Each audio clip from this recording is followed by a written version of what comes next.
The budget estimates for fiscal 2018 starts now. You can also view a live stream of this presentation on our YouTube channel ParlView or via our website at ttparliament.org.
The Honorable the Speaker.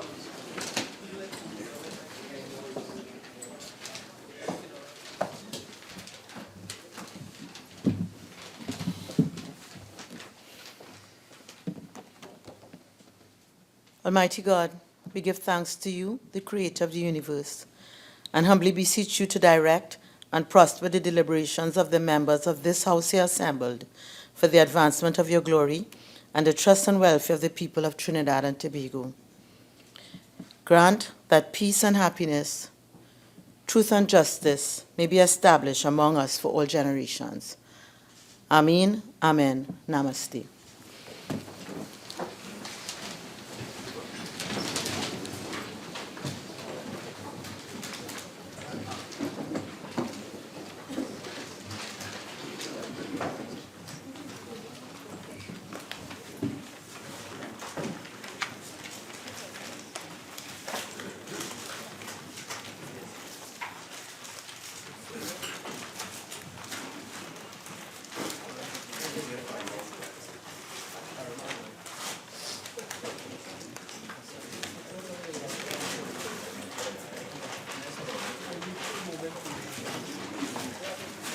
Oath or affirmation announcements by the Speaker. Papers. Minister of Finance.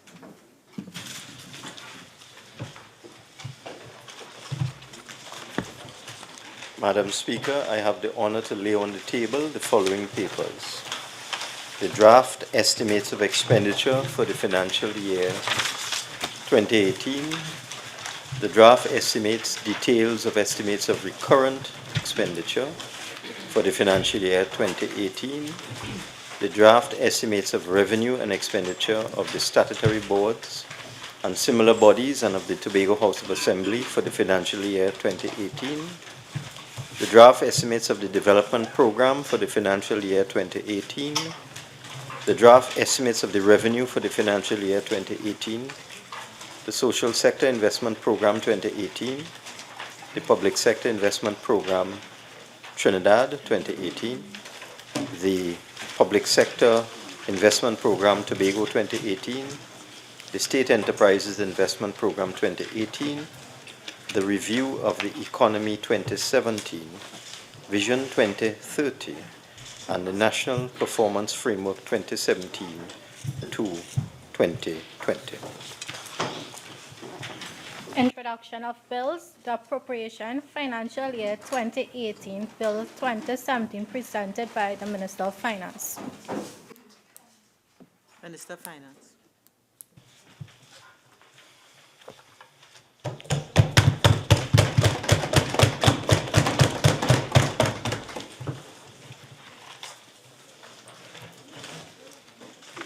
Madam Speaker, I beg to move that a bill entitled An Act to Provide for the Service of Trinidad and Tobago for the financial year ending on the 30th day of September 2018 be read a second time.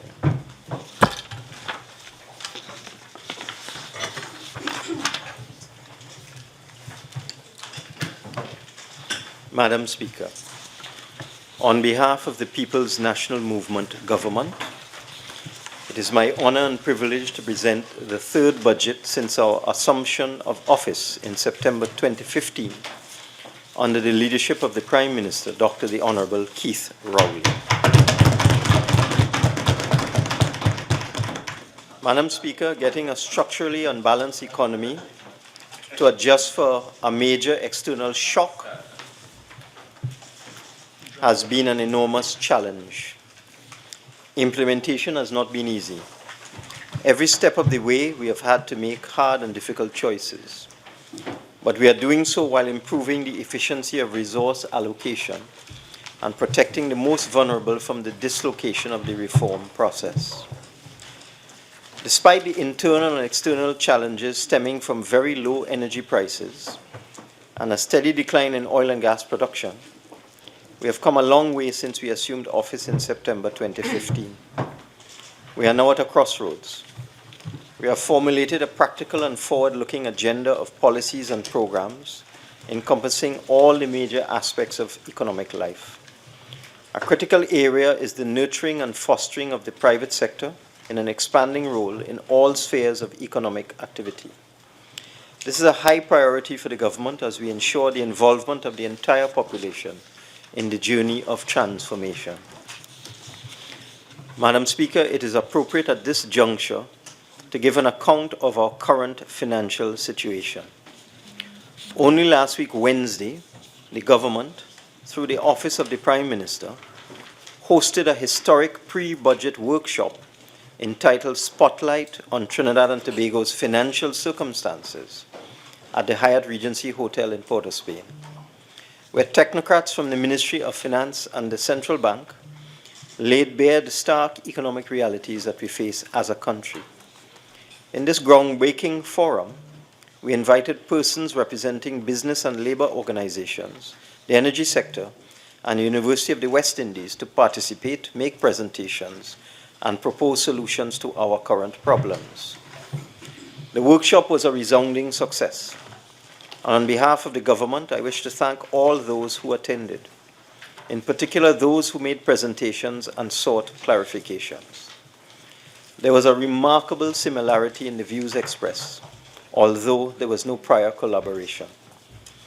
The consensus was that in view of the catastrophic reduction in revenues from petroleum over the last 3 years, which was close to 90%, from 20.9 billion in 2014 to 2.8 billion in 2017, it can no longer be business as usual. It was accepted by all concerned that we must now all come together as a people and a country in a process of fundamental transformation in order to withstand and overcome the energy price shock we have been subjected to since 2014. In so doing, it is necessary to understand where we have come from in order to determine where we need to go. To achieve this understanding, as we go forward into fiscal 2018, it is critical to understand the changes that have taken place in global energy markets over the past decade or so, and how these have affected our public finances and our external accounts. These changes clearly indicate that we need to improve our revenue administration, rethink our expenditure patterns, and intensify our efforts to diversify our economy. Allow me to give a brief overview of our financial situation. 9 years ago, in July 2008, when the price of oil peaked at US $145 per barrel, and natural gas was at a record high of $13 per MMBTU, the government's core revenue, which we can define as revenue from taxation, duties, royalties on oil, administrative fees, and normal dividends from state enterprises, was a healthy $56.8 billion. In that year, 2008, total expenditure was $53.8 billion, which yielded a fiscal surplus of $3 billion, the last surplus the country has achieved. More importantly, the balance of trade in 2008 was $56.7 billion. That is to say that in 2008, the value of our exports of goods, $116.6 billion, exceeded the value of our imports of goods, 59.9 billion, by 56.7 billion. Compare this to the present day, when the balance of trade in 2017 is now negative 5.2 billion. In other words, our exports in 2017, 33.1 billion, are 5.2 billion less than our imports, 38.3 billion. By December 2008, oil prices had crashed from $145 per barrel to US $33 per barrel, forcing a re-evaluation of government spending plan. Although oil prices subsequently recovered to US $70 per barrel in 2009, by 2010, core revenue had dropped by 12.9 billion to 43.9 billion, a reduction of more than 20% from the 2008 high. Consistent with this acute reduction in government revenues, government expenditure was accordingly reduced by the then PNM government over the 2009 to 2010 period by 7.1 billion to 46.7 billion. The deficit in that year was relatively modest at 2.8 billion, or less than 2% of gross domestic product, and was financed by borrowing.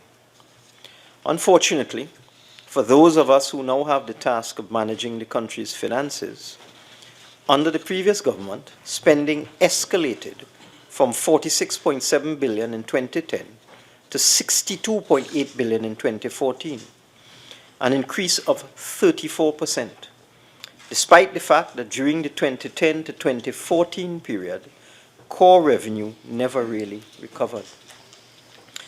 As spending escalated, core revenue stagnated. It is noteworthy that revenue from taxation dropped from a high of 51.6 billion in 2008 to 42.3 billion in 2015.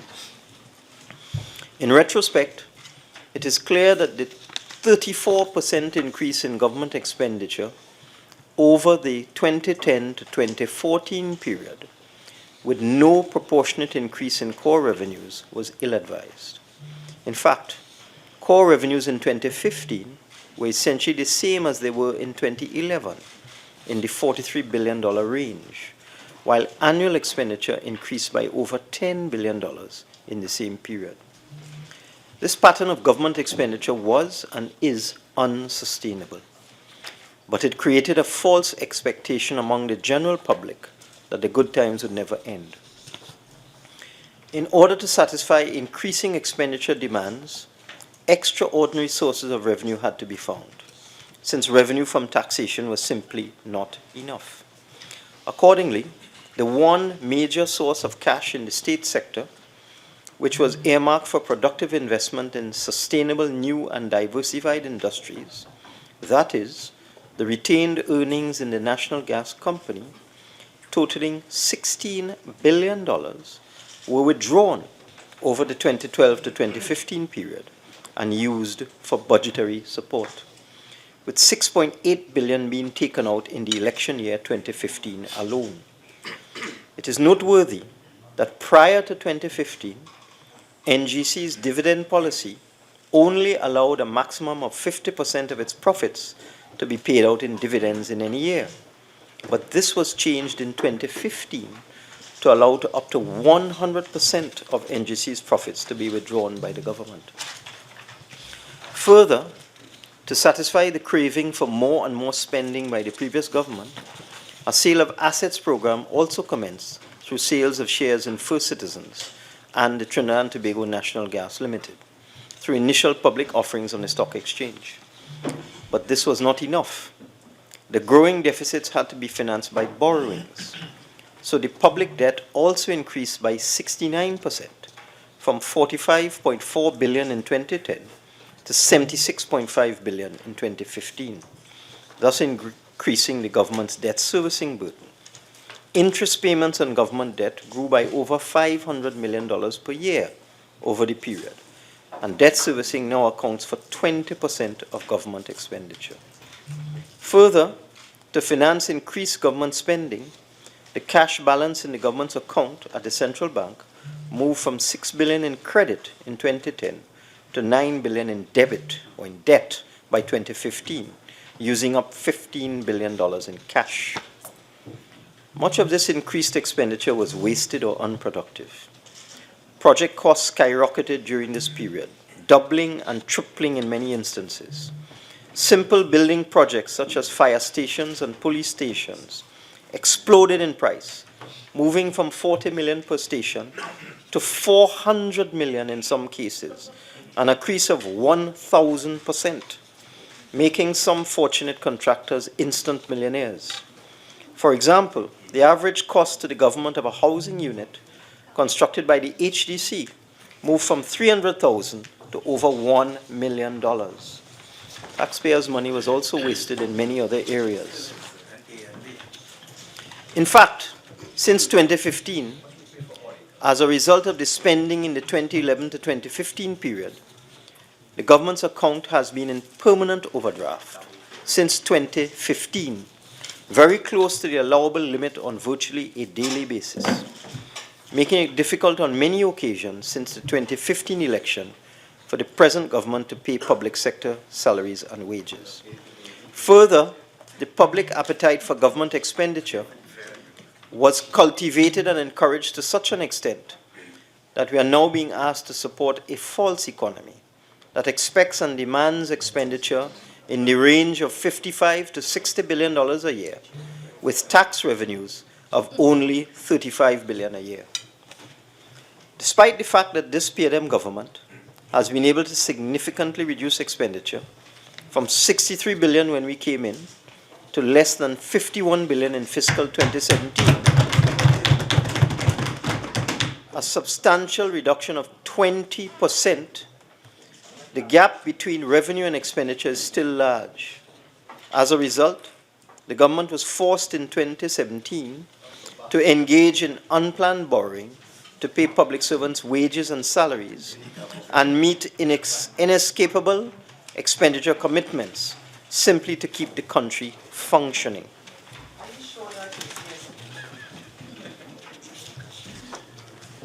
Members, I would remind you of the provisions of Standing Orders 53. And this is the last time I would ask members to comply. Minister of Finance. Thank you, Madam Speaker. As I was saying, we are being asked to support a false economy that expects and demands expenditure in the range of 55 to 60 billion per year, with tax revenues of only 35 billion per year. And despite the fact that the PNM government has been able to significantly reduce expenditure from 63 billion when we came in to less than 51 billion in fiscal 2017, a substantial reduction of 20%, the gap between revenue and expenditure is still large. As a result, the government was forced in 2017 to engage in unplanned borrowing to pay public servants wages and salaries and meet inescapable expenditure commitments simply to keep the country functioning. An astonishing statistic is the fact that tax revenue from oil companies dropped from 31% of total revenue in 2010 to less than 3% of total revenue in 2017, down from a high of 45% of total revenue in 2008. Indeed, over the last 3 years, total revenue from all sources in the energy sector has dropped from 28 billion in 2014 to 9 billion in 2017, a loss of annual revenue of almost 20 billion from that sector alone. This catastrophic decline in revenue from the energy sector has had a serious adverse effect on foreign exchange inflows and on our foreign reserves. At the present time, foreign exchange inflows from energy taxation are at an all-time low. The collapse of oil and gas prices, declining production, and changes in the oil and gas taxation regime have had the effect of reducing the government's share of energy receipts. Annual inflows of foreign exchange from the energy sector have thus dropped from US 3.2 billion in 2011 to US 500 million in 2017. This is an 84% reduction in foreign exchange inflows which has caused a loss to the country of US $2.7 billion per year in foreign currency. To make up for this shortfall and to make foreign exchange available to the public, especially the productive sectors, the central bank has injected a total of over US $7.5 billion of our reserves into the commercial banking sector in just the last 4 years. Madam Speaker, it is little wonder, therefore, that our foreign reserves have declined from US $11.5 billion in 2014, or more than 12 months of import cover, to US $8.6 billion in 2017, or 10 months of import cover. Despite this pressure on our reserves, this PNM government has managed our country's foreign reserves prudently and access alternative sources of foreign exchange, such as foreign commercial and multilateral loans and withdrawals from the Heritage and Stabilization Fund. As a consequence, the prediction of the alarmists among us that our foreign exchange would evaporate in a matter of months has not come to pass. It should also be noted that 10 months of import cover is still very comfortable by international standards. However, the decline in reserves cannot be allowed to continue unabated, since as a country, we are currently spending far more on imports than we earn from exports, an untenable situation. For this reason, we have consistently made the point that until and unless we as a country change our taste for foreign goods, our exchange rate will continue to be under severe pressure, and additional steps will have to be taken to dampen our appetite for imports. Madam Speaker, you may wonder why I have used the term false economy to define the public's perception of the country's financial wealth and the exaggerated expectations that this has created for government expenditure. Allow me to explain. Even while we have reordered the central government finances by reducing expenditure by over $12 billion, there remain chronic economic problems in our state enterprise sector. For example, Petrotrin, which produces almost 60% of our country's oil, does not pay its taxes and royalties to the state and owes the government, and by extension the public, billions of dollars in unpaid taxes. This is a ridiculous and highly irregular state of affairs, which perpetuates a false reality for this company. In this year alone, Petrotrin should have, by law, paid $600 million in royalties to the state for the millions of barrels of the country's oil that it extracted from land and marine sources for use in its refinery. However, Petrotrin only paid $200 million in royalties, a shortfall of $400 million, which has contributed to the 2017 budget deficit. This cannot and will not continue. Petrotrin must pay its taxes like any other company. Further, the Trinidad and Tobago Electricity Commission does not pay the NGC for the gas that is used to generate electricity, although it is contractually obligated to do so.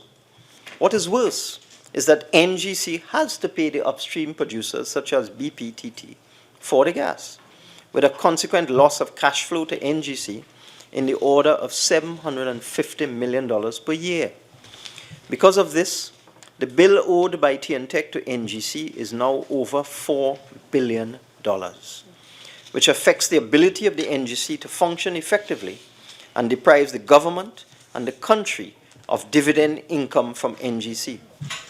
This multi-billion-dollar unpaid debt perpetuates another false reality, that TNTech has money in the bank and can afford to increase its operational expenditure.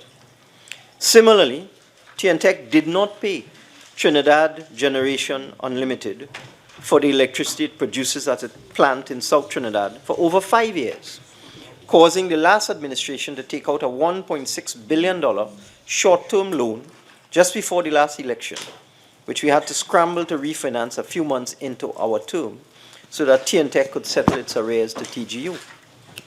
Another important utility, the Water and Sewerage Authority, receives an annual subsidy of over $2 billion a year to assist it in paying salaries, servicing debt, paying suppliers, carrying out repairs, and undertaking its development projects. However, despite such massive financial assistance from the state, WASA is financially challenged and struggles to pay its bills on a daily basis. Among these three state agencies, therefore, over $3 billion of taxpayers' dollars is being diverted or lost every year. This level of subsidy might have been supportable if the country was running budget surpluses, as it did up to 2008.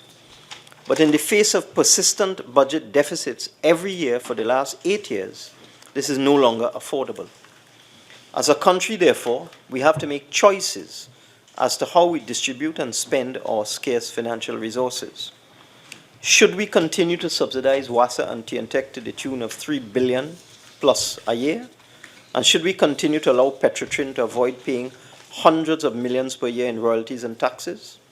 Or should we use this money to create jobs, to stimulate economic growth, and to assist the poor and vulnerable? We believe the answer is clear. We must all adjust. Madam Speaker, the 2018 budget statement has been informed by recommendations offered in written documentation and in dialogue with major stakeholders and interested parties, such as economists and public policy experts. Many of their suggestions have found their way into budgetary plans and programs. I wish to thank all those who contributed for their assistance in forging the national agenda, and I also wish to thank my cabinet colleagues for their support and cooperation in my preparation for this occasion. Once again, I wish to commend the outstanding professionalism and dedication of the public officials in the Ministry of Finance and the other ministries and departments who assisted us for their exceptional work beyond the call of duty.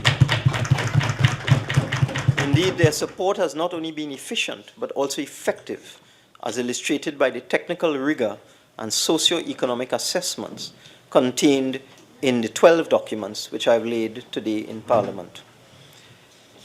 I have also had the honor, in addition to the 10 budget documents, bringing us to the 12, I've laid Vision 2030, the National Performance Framework 2017 to 2020, and the National Development Strategy 2016 to 2030, both prepared by the Ministry of Planning and Development.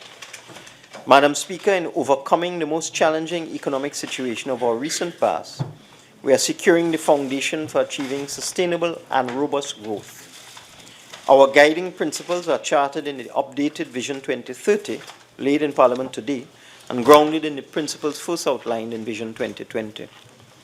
Madam Speaker, through the implementation of Vision 2030, we envisage a society in which all our citizens will receive a fair share of our national resources. As such, they will be able to take advantage of all opportunities in an equitable manner and achieve their fullest potential in an enabling and fair environment. For this budget presentation, we have chosen an unusual theme, changing the paradigm. As these are unusual times which call for major changes in our policies, institutions, and in ourselves. This new paradigm will call for serious adjustment from all sectors of society. I turn now briefly to the global economy.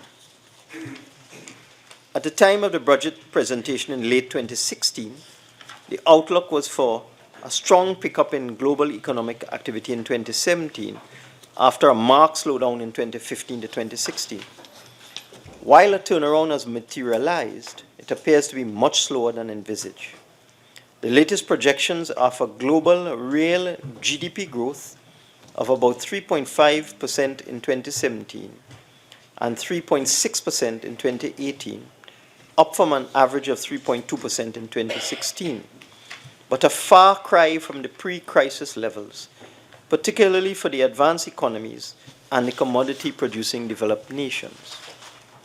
Real GDP growth in the United States has been revised downwards to 2.1% in 2017, primarily reflecting the assumption that fiscal policy will be less expansionary than previously anticipated. Expected economic growth in the United Kingdom has also been revised downwards due to policy uncertainties following the last general elections. In contrast, the cyclical rebound appears to be strong in the euro countries as a result of reduced concerns about the negative impact of Brexit and greater political stability in the region.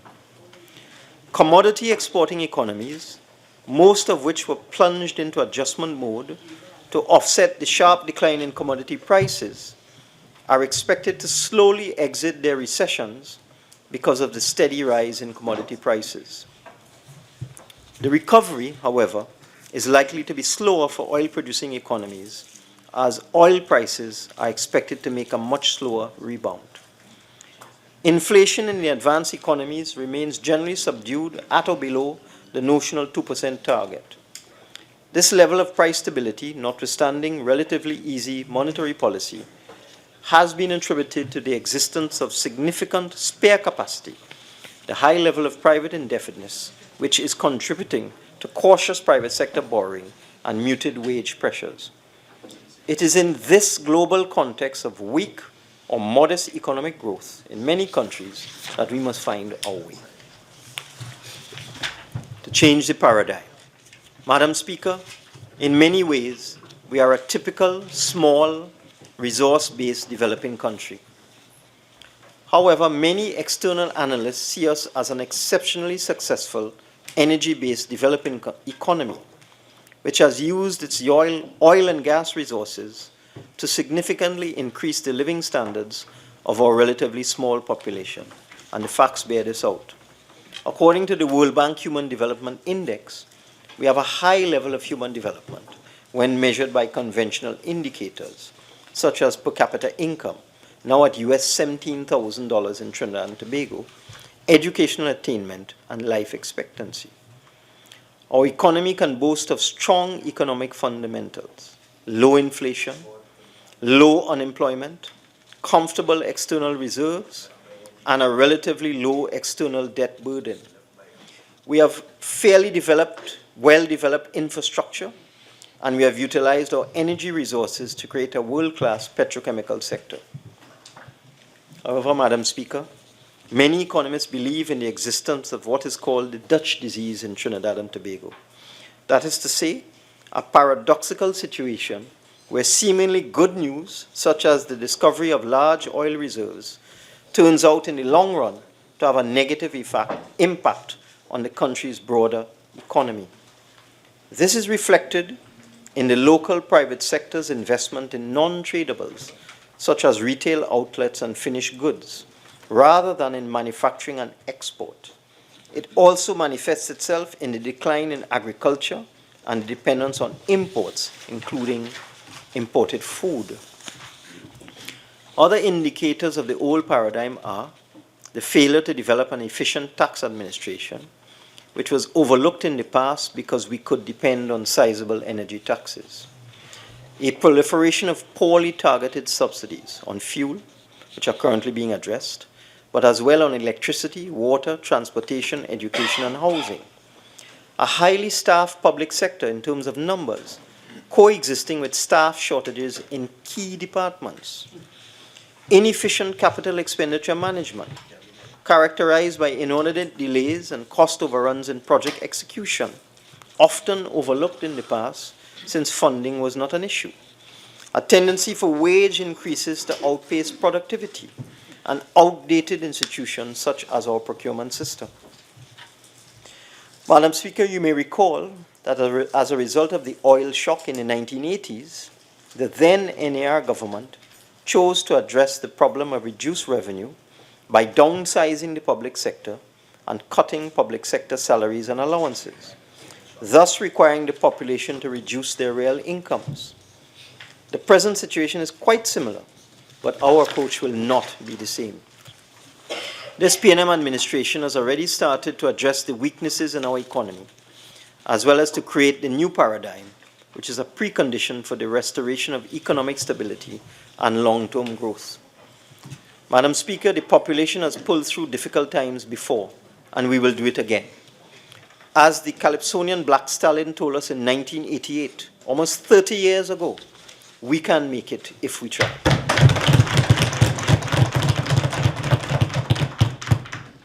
I turn now to economic data. Madam Speaker, one of the shortcomings of our system is the absence of reliable economic data. To address this, the United Nations Statistic Division has recommended that the base year for the production of GDP data at constant prices should be updated in 5-year cycles or at maximum in 10-year cycles.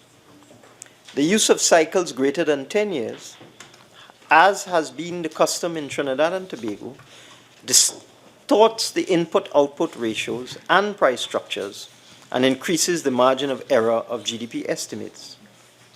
The current series for GDP at constant prices had a base year of 2000, more than 17 years ago. In that intervening period, the structure of the Trinidad and Tobago economy changed drastically. After discussion with the IMF Regional Institute, CARTAC, the Central Statistical Office decided to update its methodology and shift its base year to 2012, consistent with the recommended 5-year cycle. The rebase series is represented in the 2017 review of the economy. Based on preliminary data for the first 6 months of the year, the CSO forecasts that real GDP could show a decline of 2.3% in 2017. However, this projection is preliminary and may not be giving sufficient weight to the turnaround in the energy sector in the second half of this year. Partial data does in fact show that oil and gas output in the first 6 months of the year was around 5% lower than in the corresponding period in 2016. There was also a marked slowdown in activity in the petroleum services sector. In the non-energy sector, there is evidence of a slowdown in construction activity, led by a general reduction in government spending, and in manufacturing and distributing activities due to foreign exchange and productivity challenges. On the other hand, there has been an increase in oil and gas output in the second half of the year. The Juniper project has started production, the rate of which is likely to be ramped up in the coming months. Also, there has been some pickup in the implementation of the public sector investment program towards the end of the fiscal year. More importantly, with other gas projects coming on stream in 2018 to 2019, and given recent gas discoveries by BPTT, it is now safe to say that the rebound in oil and gas production over the medium term will be stronger than anticipated. Madam Speaker, the Central Bank has reported that domestic inflation continues to be under control, which is one of the key priorities for this government.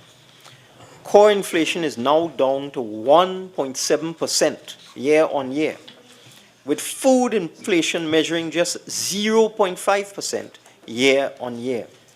Further, based on the CSO's data, the unemployment rate at the end of 2016 was only 3.6%. These are comforting figures. Madam Speaker, as is to be expected, the persistent difficulties being faced by the energy sector are reflected in a reduction in foreign exchange availability. Purchases from the market by authorized dealers have fallen from US $4.9 billion in 2015 to US $4.3 billion in 2016. Through August 2017, purchases have only amounted to US $2.9 billion.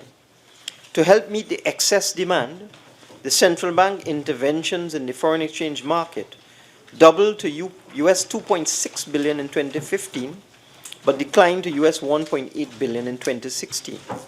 Up to the end of August 2017, the central bank had sold US $1.3 billion to the authorized dealers.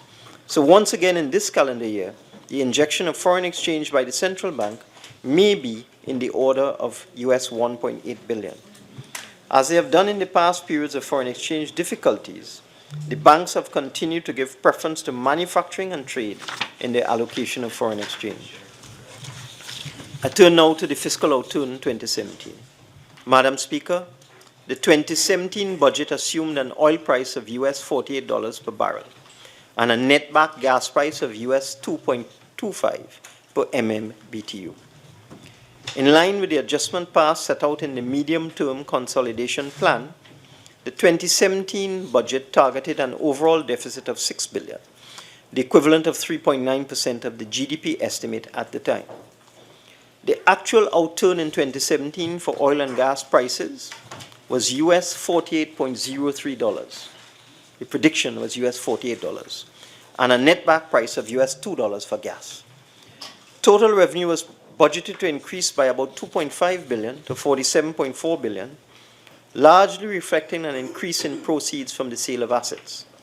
Core revenues were budgeted to remain at 33 billion, as an expected increase in tax collections from the energy sector was to be roughly offset by lower profit transfers from state enterprises. Total expenditure was budgeted to increase by just 0.5 billion to 53.5 billion. Current expenditure was budgeted to remain unchanged at around 48.4 billion, notwithstanding the inclusion of 1.8 billion to cover the remainder of arrears to public servants, and a further 1.8 billion to reduce outstanding arrears to contractors. The budget also provided for a small increase of about 5.5 billion in capital expenditure over the 2016 estimates. Preliminary data indicate that we will fall short of our 2017 revenue target. This is largely because of delays in the receipt of certain one-off revenue flows, which we can call debt recovery. In particular, the delay in recovering the $15 billion plus of taxpayers' money still owed by CL Financial. As is now public knowledge, the delay in monetizing CLF's assets was caused by a lack of cooperation on the part of the CL Financial shareholders and an attempted hostile takeover on their part of the company. This attempted takeover led to an application to the court to wind up the company, which became necessary to save and preserve taxpayers' assets. And now that the liquidators have been appointed by the court, it will be far easier in 2018 to recover the billions of dollars lent to CL Financial, the billions of taxpayers' dollars lent to a private company, CL Financial. A further revenue shortfall was caused by delays in the collection of property tax as a result of legal proceedings initiated by persons associated with the UNC opposition. These proceedings had to be heard by the Court of Appeal before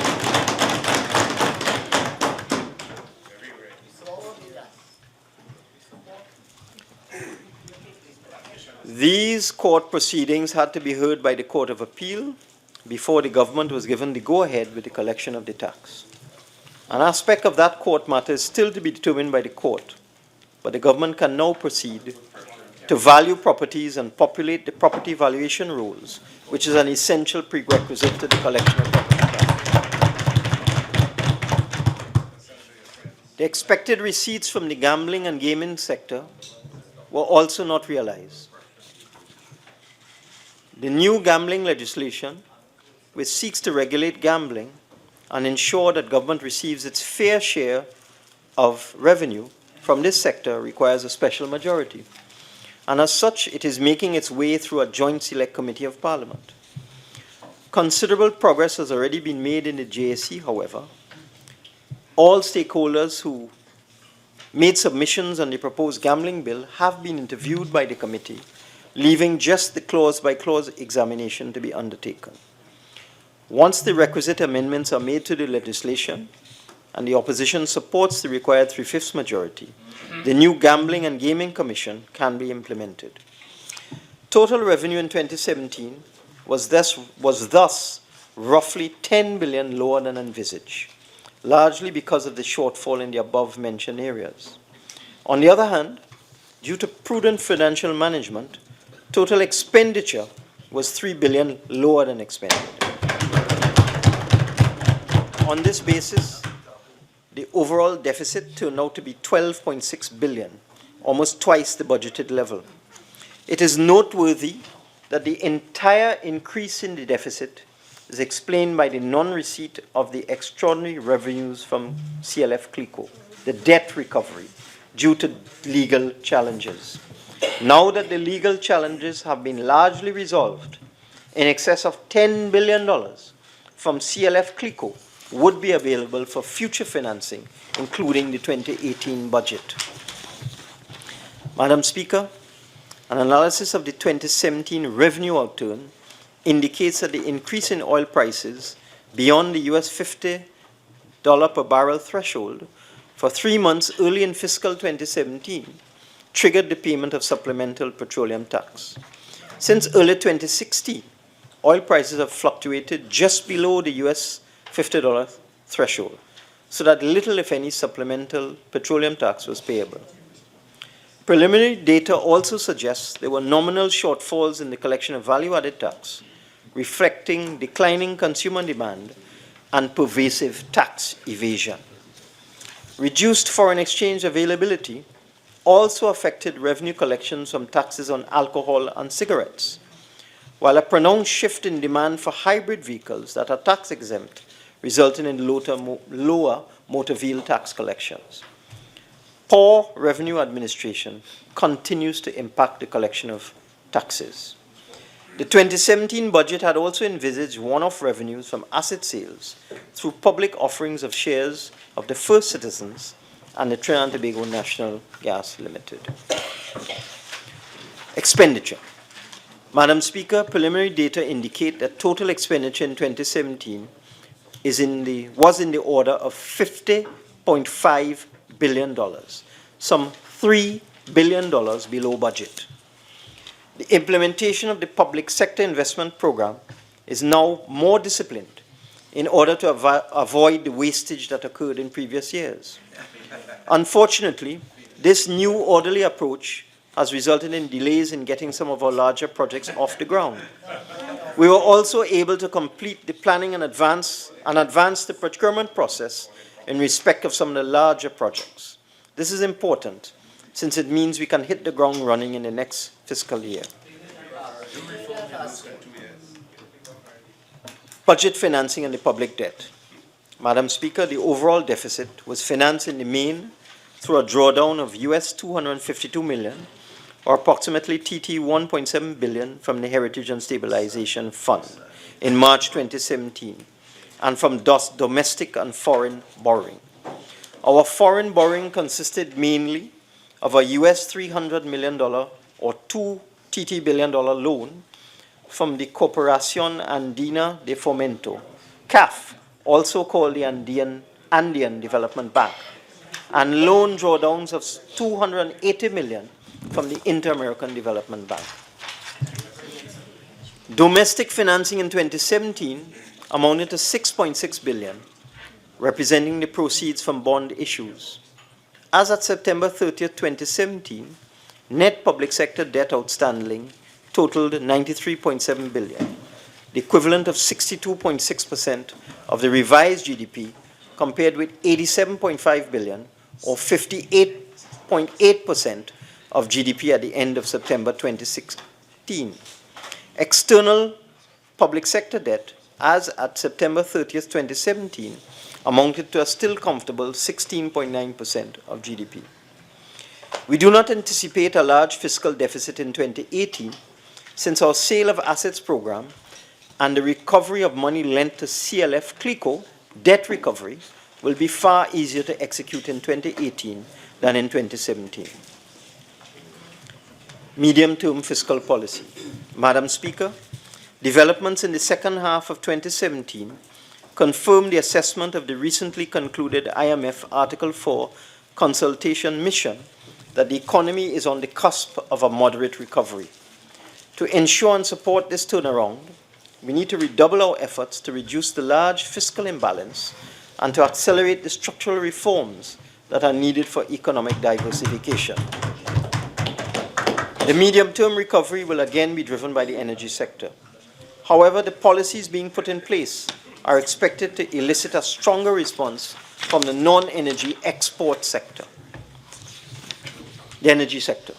Madam Speaker, despite the challenges posed by the low price environment, the energy sector faces a very positive outlook based on a number of new gas projects which are scheduled to start production over the next 2 to 3 years. A new tax regime which is designed to provide incentives for increased exploration and production should also set the stage for increased oil and gas output. Oil production for the first 5 months of 2017 has leveled off at 73,500 barrels per day, compared with 73,800 barrels per day for the corresponding period of 2016, although this is well below the rate of 100,851 barrels per day in May 2010.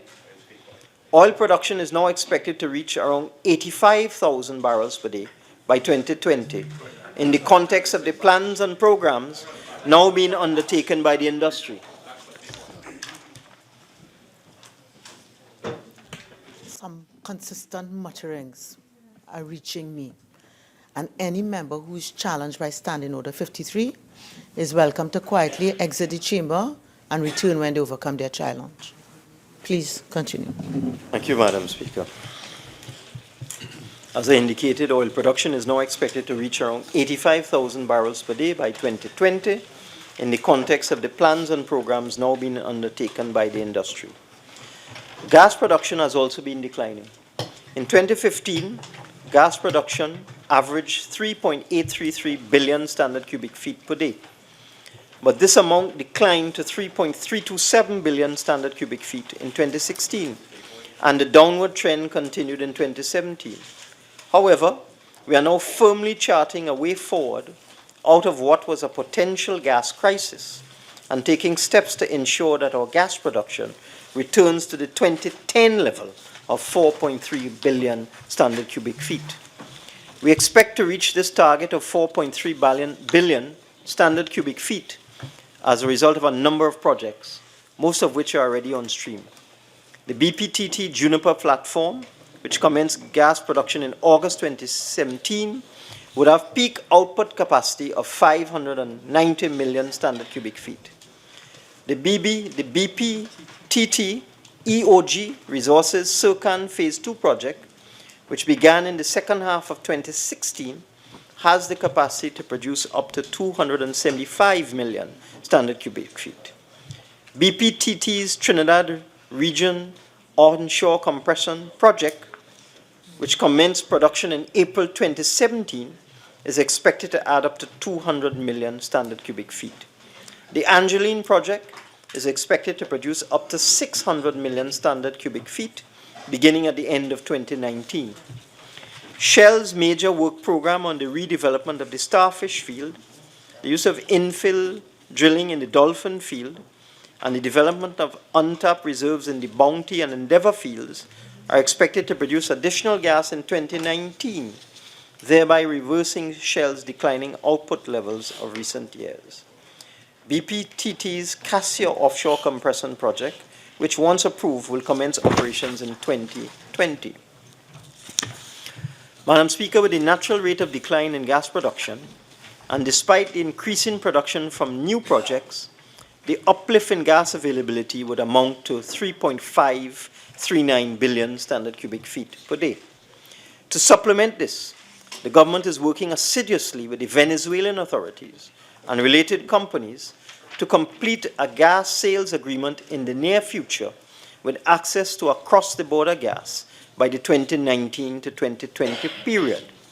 With access to the Dragon field, gas availability could be raised to around 3.839 billion standard cubic feet by 2020, thereby bringing gas supply closer to gas demand. Over the longer term, we envisage that the natural gas supply to the downstream sector will be sustained by the exploration activity of the major energy companies, which is expected to accelerate over the medium term. We anticipate that production of natural gas from the recently announced discovery of approximately 2 trillion cubic feet of natural gas at BPTT's Savannah and Macadamia wells could begin around 2021 or 2022. This development will ensure that gas supply will be able to meet projected gas demand. Further ahead, production from the 10 trillion cubic feet cross-border Loran-Manatee field between Venezuela and Trinidad and Tobago is expected to commence as early as 2023, providing access to the 2.69 trillion cubic feet portion of gas within Trinidad and Tobago's territory. It is also quite possible, once the current negotiations bear fruit, that over 7 trillion cubic feet of gas on the Venezuelan side can be processed at this country's Atlantic LNG facility. The Gas Master Plan. It is public knowledge that the future of our gas-based industries is being threatened by shortages in domestic gas production. Since 2002, the gas reserve base has been steadily falling, with the proven reserves to production ratio falling to 7.6 years as at the end of 2015. However, as noted earlier, several projects to improve gas supply are underway, and we are putting in place a roadmap to ensure the long-term stability of our natural gas sector. In 2017, we completed the technical work in the evaluation of the Gas Master Plan. We are committed to the policy framework as outlined in that plan, which has already been approved by the Standing Committee on Energy of the Cabinet. We expect this plan to be quickly adopted by the Joint Select Committee of Parliament on Energy as national policy. The main elements of this plan are ensuring that new exploration efforts are undertaken to the maximum extent possible, ensuring that all suppliers develop and supply their gas resources to the market in an optimal manner, maximizing the government take from the gas sector subject to ensuring that all producers along the value chain are sufficiently incentivized to perform optimally for the country, ensuring that sufficient gas supply is available to strategic downstream sectors, and assuring that if gas supply curtailment is required, it is applied in a transparent, consistent, and fair basis. Madam Speaker, the work has already begun. As an initial step, we are addressing the inadequate benefits flowing to Trinidad and Tobago from the high global liquefied natural gas prices in recent years. The initial assessment is that the very low weighted netback prices for LNG in Trinidad and Tobago under existing commercial arrangements were completely inconsistent with the high prices of LNG then prevailing in global markets. By some estimates, Madam Speaker, the country lost billions of US dollars annually in the 2011 to 2014 period from such irregular transfer pricing practices.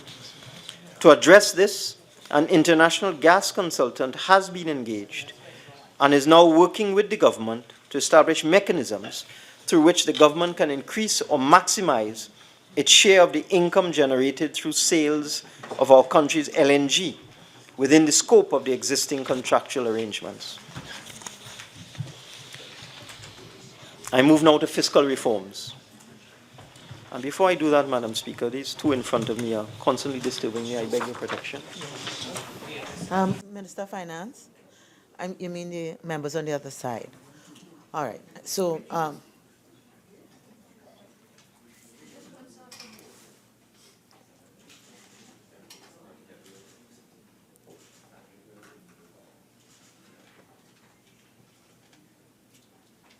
please proceed. Speaker, I hope they will keep their fire. Fiscal reforms, tax compliance and administration. Madam Speaker, the prolonged period of high energy prices that we experienced obscured many of the ills plaguing our fiscal regime.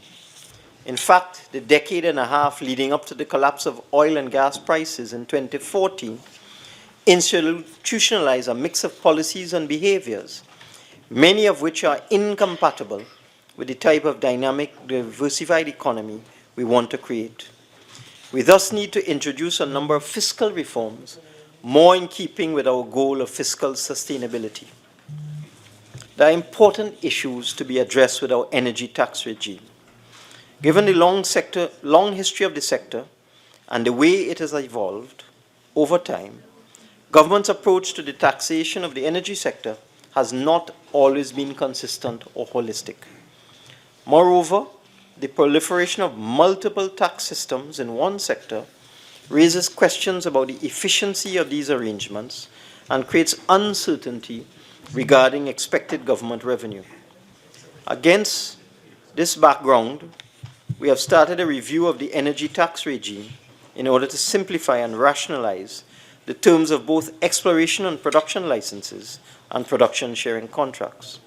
The main objectives of this reform are to encourage investment in the energy sector and to raise the government's revenue take. Critical areas being addressed are making the supplemental petroleum tax responsive not to price, but to profitability. Extending the supplemental petroleum tax to gas, which is now the country's main petroleum product. Reconciling and simplifying of the fiscal regimes applicable to the exploration and production sharing systems, and standardizing and uniformly applying appropriate royalty rates to all crude oil, condensate, and gas. Negotiations between the energy companies and the government are well advanced, and we expect to be in a position to present the new oil and gas fiscal regime before the end of this year. However, Madam Speaker, the prolonged period of high energy taxes that this country has enjoyed lulled significant sections of the population into believing that taxes from the non-oil sector were not needed to finance the provision of government services. That seemed to be the opposition's rationale in suspending and later opposing the introduction of a modern property tax, a tax that is widely regarded as being equitable and progressive, while at the same time being efficient and simple to administer. We in this government, however, recognize the urgent need to identify new revenue streams, and preparations are well advanced towards populating the valuation and assessment roles and training the personnel needed to facilitate the implementation of this tax. Our tax reform strategy also involves a major improvement in tax administration. We must ensure that everyone pays his or her rightful share, not just the easily identified wage earners. The self-employed professionals need to pay their fair share, and businesses need to ensure that they collect and hand over value-added taxes as the law requires. In this context, government plans to review the tax incentive regime to ensure there are no companies still receiving incentives which should have expired or are no longer required.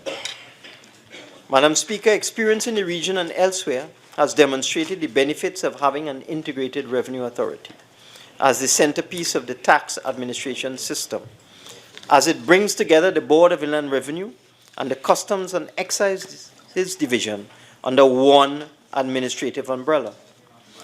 A well-structured revenue authority not only facilitates coordination and collaboration between the two main tax collection offices, but also allows for the recruitment of specialized staff, which are not always available in the traditional public service. This arrangement is conducive to greater administrative and operational efficiency, since it facilitates the transfer of information between the two tax collection units. As we move ahead to more efficient revenue collection, we intend to present the legislation establishing the Revenue Authority to Parliament by December 2017. Madam Speaker, I move now to gambling. Trinidad and Tobago is home to a gambling industry worth an estimated $15 to $20 billion, from which we collect little or no taxes. A gambling, gaming, and betting control bill, which is identical, word for word, to the one prepared by the last government, was presented to a joint select committee of Parliament in February of this year at the request of the opposition. As I said before, the committee has already invited and received submissions from the public and all stakeholders in the gambling sector have been interviewed, as well as all concerned. It is our expectation, therefore, that the clause-by-clause examination of the bill will be completed as quickly as possible, so that new comprehensive gaming legislation will be in place before the end of fiscal 2018. In the meanwhile, in anticipation of the bill receiving the required special majority, the Ministry of Finance is working diligently on the required regulatory and compliance structure. Madam Speaker, there are also obvious unsustainable weaknesses in the structure of central government's expenditure. The central government's wage bill now consumes 31% of core revenue receipts. 31%. in 2014, before the collapse in oil and gas prices, and before a 14% wage increase to public servants and workers in many state enterprises, the wage bill only consumed 15% of core revenues. Madam Speaker, for years we have expressed concern about the explosive growth of transfers and subsidies, but we have done little about it, except in the area of reducing fuel subsidies. In this latter context, notwithstanding adjustments to fuel prices in 2016, the fuel subsidy in 2017, largely on diesel, amounted to $800 million. It is also important for me to emphasize and for our population to realize that our fiscal system is overrun with subsidies, many of which are unsustainable, though they are sometimes called by other names. As I said before, in 2017, for example, the Water and Sewerage Authority, the Port Authority, Caribbean Airlines, and the Public Transport Service Corporation received combined transfers of close to $3 billion from the central government. These are in fact subsidies on water rates and transportation tariffs. The Trinidad and Tobago Electricity Commission also receives a subsidy of about $750 million a year by not paying the National Gas Company for natural gas. This is why we have the lowest electricity tariffs in the Caribbean and in Latin America. But how much longer can we afford this, Madam Speaker?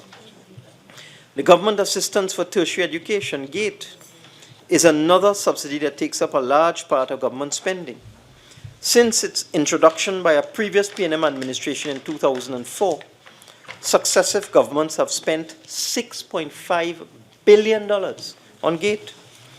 This subsidy has contributed to raising the student participation rate in higher education from 8% to 65%. But at current revenue levels, this rate of expenditure is not sustainable and must be subject to constant review.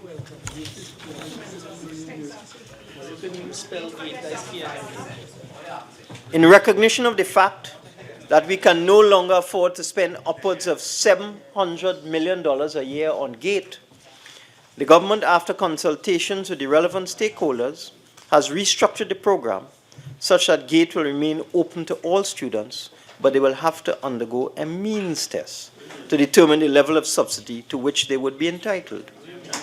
The idea is to give maximum assistance to those most in need and to ask those who can afford to make a contribution to their tertiary education. The GATE program will be subject to further review and adjustment in 2018, since a reasoned argument has been made that wealthy individuals should not benefit from any subsidy on tertiary education at all. Right now, there are people earning $100,000 a month benefiting from GATE. Madam Speaker, the government also spends close to $1 billion annually on two employment generation programs, the Unemployment Relief Program and the Community Environmental Protection and Enhancement Program.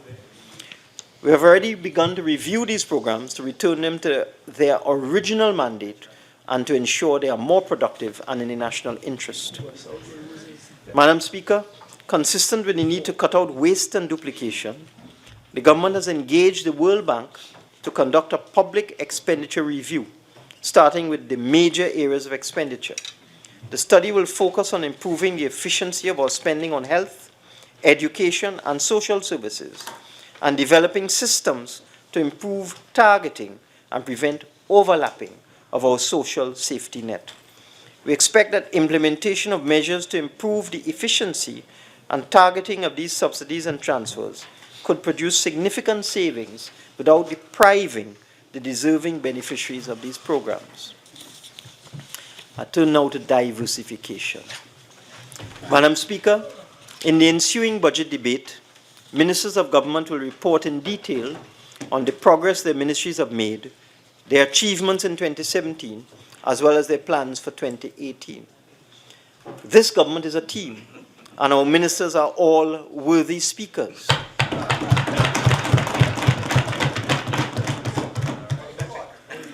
There is thus no need, Madam Speaker, to dilute the fiscal message in this statement, with unnecessary reporting on all government departments and agencies. This budget statement, therefore, will focus on those areas that we consider relevant to the new economic paradigm. In that context, as is the case with our fiscal consolidation strategy, we certainly need to change the paradigm if we are to be successful at long-term economic diversification. Consecutive administrations have recognized the need for economic diversification, but the lure, the attraction of windfall revenues from oil and the spending possibilities that they present have always come in the way of the best laid plans. Perhaps more importantly, we have never been able to reach the level of stakeholder collaboration needed to successfully pursue diversification. It is clear that the market mechanism by itself will not get us there. If business or labor pursue sectional interests, it will not be sufficient, and successive governments are also not without blame. Governments have often been too slow in taking the difficult decisions rather than acquiescing in short-term fixes. As an example, we have too often put off the kinds of public service reforms that are required to facilitate private sector activity and investment. Our present economic predicament provides us with yet another opportunity to get it right, and we must seize and pursue it vigorously in order to protect our country's future. Allow me to speak about business facilitation. This government has made progress in improving business facilitation. We have strengthened the single electronic window and implemented a risk management framework to alleviate bottlenecks at the Customs Division. We are well advanced towards unveiling an automatic system for the approval of construction permits. Let me repeat that. We are well advanced towards unveiling an automatic system for the approval of construction permits. We have reduced the time it takes to start a business from 7 days to 3 days, though much more needs to be done. Madam Speaker, the latest Global Competitiveness Report, published just last week, ranked Trinidad and Tobago at 83 out of 137 countries. This represents a major improvement since we assumed office. However, we need to be mindful that global competitiveness reports have ranked poor work ethic, corruption, and inefficient government bureaucracy as the three most problematic factors for doing business in Trinidad and Tobago.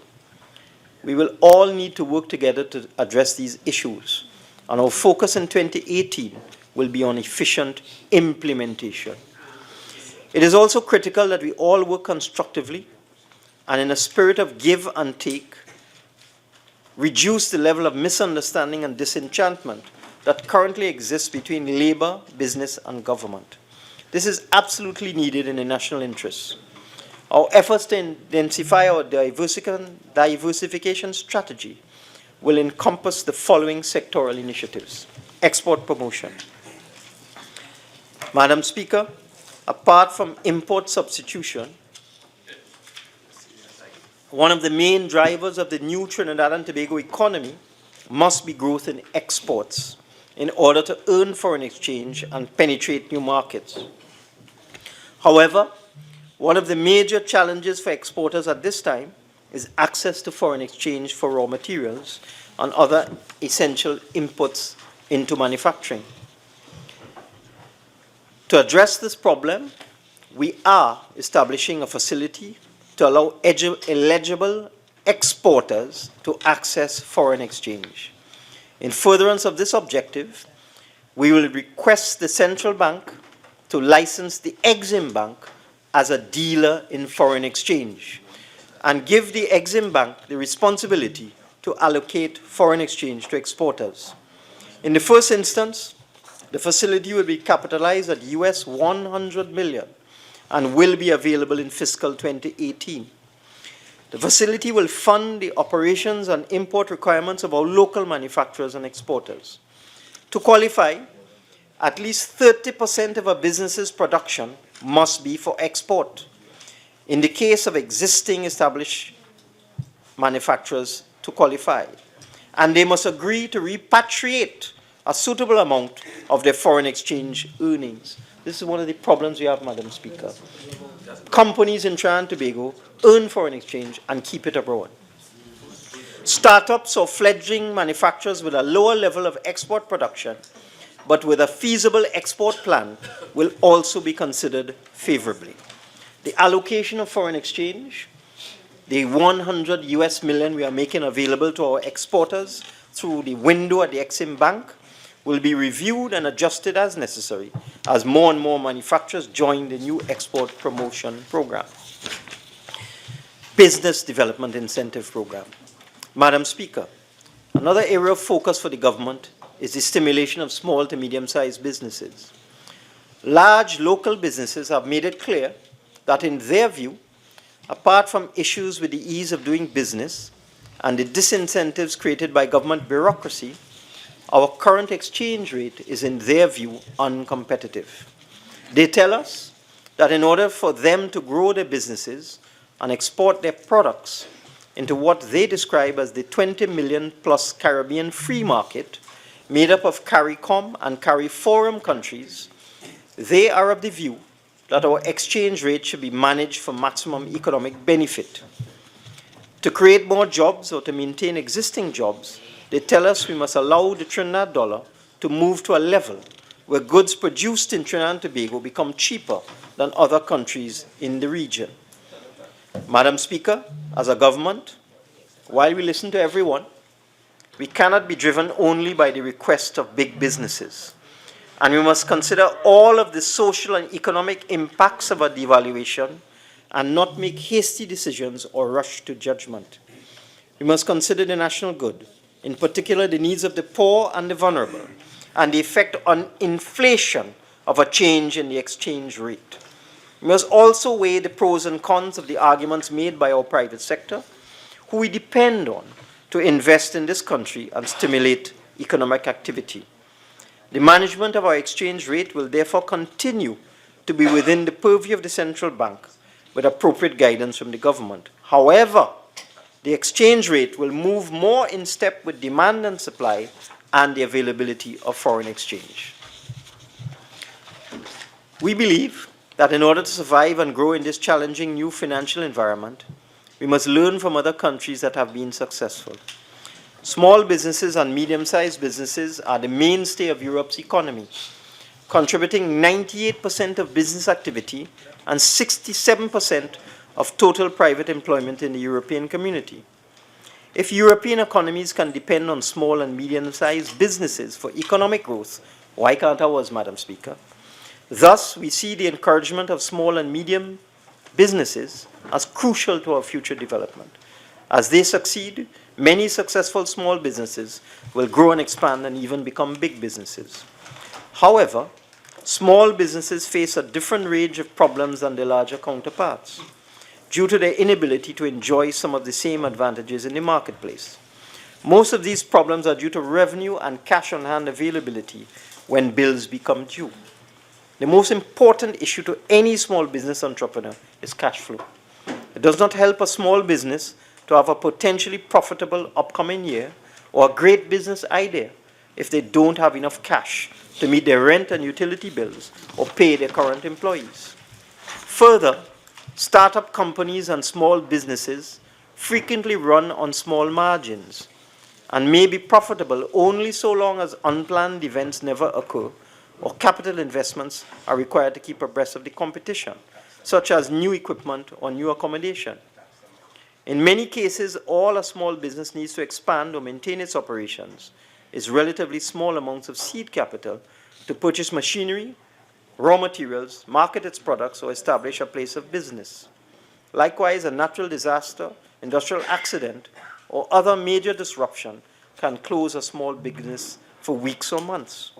Madam Speaker, recognizing the constraints that face small businesses and borrowing from the experiences of other countries, the government will continue to expand, simplify, and expedite the provision of concessional loans and loan guarantees through state agencies, and will establish a new business development fund aimed at providing working capital or seed capital through grant funding, both to startups and existing small businesses.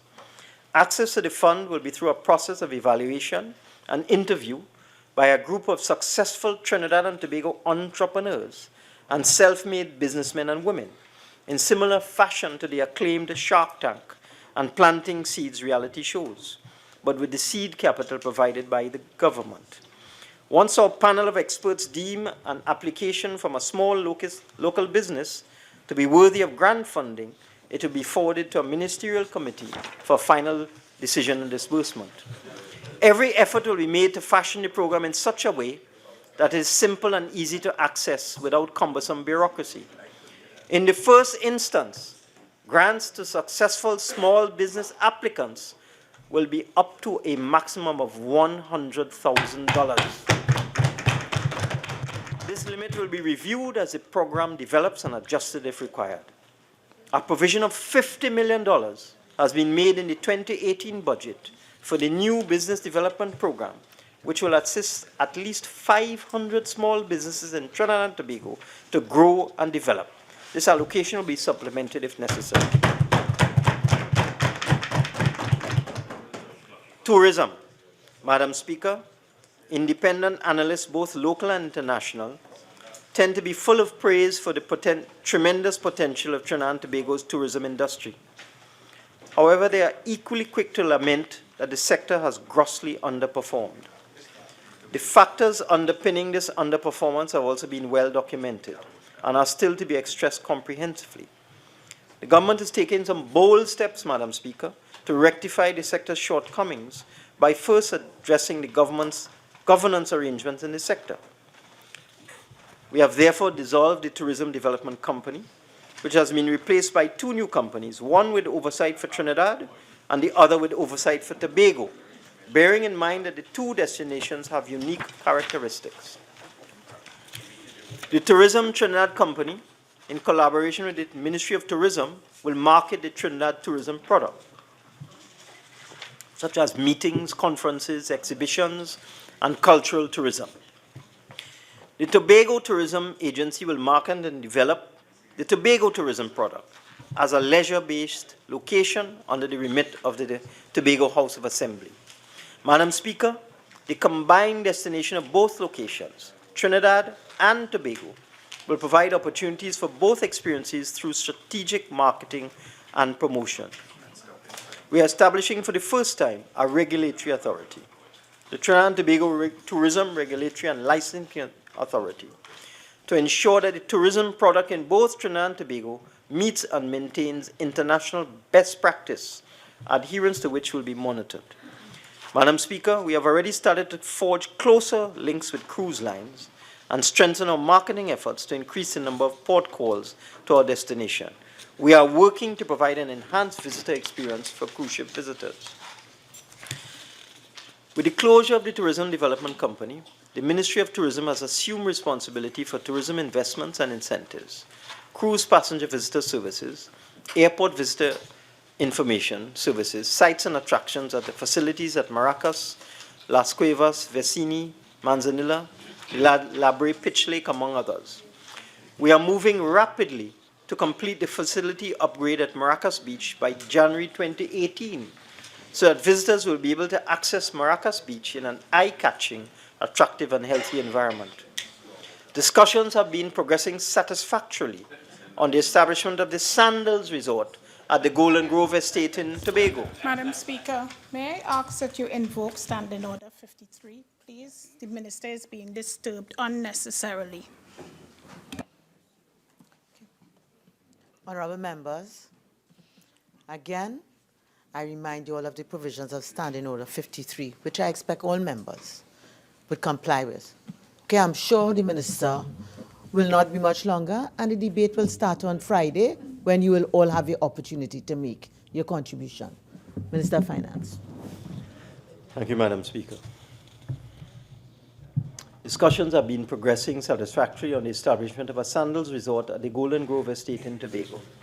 Sandals, with its 22 hotels based in the Caribbean, will contribute significantly to the branding and marketing of Tobago as a tourism destination.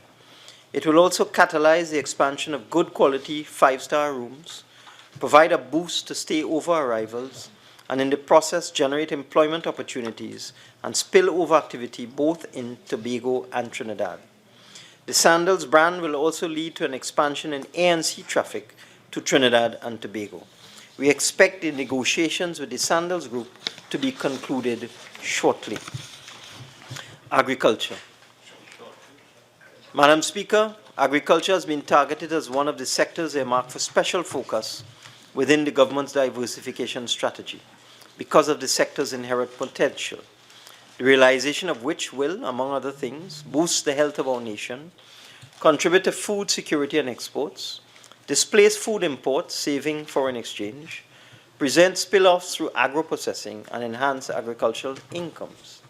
In 2003, the contribution of the agricultural sector to the gross domestic product dipped below 1% and has languished at below 0.5% of GDP since 2012. Commensurately, our food import bill expanded, consuming a considerable proportion of our foreign exchange earnings. Over the period 2003 to 2016, our food import bill was an estimated US 8.19 billion or 56.9 billion Trinidad and Tobago dollars. 8.91 billion. It's okay. Madam Speaker, our 2015 manifesto, which is now public policy, committed this PNM administration to improve our food security through the creation of a strong, modern, and competitive agricultural sector. We are targeting a doubling of output of the agricultural sector over the next 2 years, thereby raising the sector's contribution to gross domestic product to just over 1%, and in the process, reducing food imports. We are adopting modernized production methods throughout the sector. We're improving the quality of agricultural infrastructure to help boost farm output. Farming knowledge and interest in farming are being promoted through training programs and other initiatives. During just the last fiscal year alone, Madam Speaker, 1,400 persons were trained in 85 farming courses. 482,100 nursery plants and planting material for crops such as cocoa, citrus, and other fruits were produced and distributed to farmers and the general public. 1,900 applications were processed under the Agricultural Incentives Program. The Coconut Rehabilitation and Replanting Program is developing sustainable coconut-based enterprises. Coconut growers are being trained in new technologies, appropriate agronomic practices are being implemented, coconut estates are being rehabilitated, and a coconut seedling garden using superior nuts has been established. The cocoa rehabilitation program is ongoing and is developing 12 cocoa clusters. With the upgrade of fermentation and drying facility at Le Reunion Estate, the highest quality of beans is being produced, and they have already achieved global recognition. We are supporting local businesses wishing to venture into high-end export markets. We are positioning the locally produced cocoa beans for greater penetration of the European market. And, Madam Speaker, the Community Environmental Protection and Enhancement Program participation in agriculture, which will commence shortly, will be in the targeted areas of reforestation, preservation, planting, and rejuvenation of terrain. When synchronized with targeted needs analyses, ongoing evaluation and feedback, there will be significant productivity gains utilizing CPEP labor. This program will also serve as an incubator for workers to develop their skills in the agriculture sector. Madam Speaker, the Agro-Processing and Light Industrial Park in Maruga will house 5 factory shells on more than 18 acres of land. It will be dedicated to processing and manufacturing products which originate from agriculture, forestry, and fisheries. Rehabilitation works will proceed on access roads for priority agricultural commodities, and upgrade works will commence at fishing facilities throughout Trinidad, Madam Speaker. But in all of this, it is obvious that we need new incentives for farmers. At the present time, the agriculture sector in Trinidad and Tobago benefits from a myriad of incentives, including exemption from income tax for approved agricultural holdings, tax concessions on vehicles, equipment, raw materials and other inputs, subsidized loan programs, purpose-built markets, planting materials, access roads, state land leases, and the like. However, despite all of these incentives, and I dare say these have been in place for years, the number of persons engaging in full-time agriculture and agro-processing continues to decline. Full-time agriculture is no longer attractive to many people and is seen by many as unviable. Madam Speaker, we just don't have enough farmers. However, to increase local food production, we need many more full-time dedicated farmers. And we therefore need to encourage persons to take up farming as a career and as a business. We also need to encourage existing farmers to upgrade their skills and to educate themselves about the latest techniques in farming so that they can approach this business in a structured manner for maximum efficiency. Accordingly, in similar fashion to our small business incentive program, where we'll be giving grants of $100,000 to startups and viable businesses, we shall establish an agricultural finance support program with grants for new and existing farmers of up to $100,000. Appropriate training or certification in farming will be a prerequisite for applicants for this financial assistance, since the objective is to encourage rational, efficient, and methodical participation in agriculture.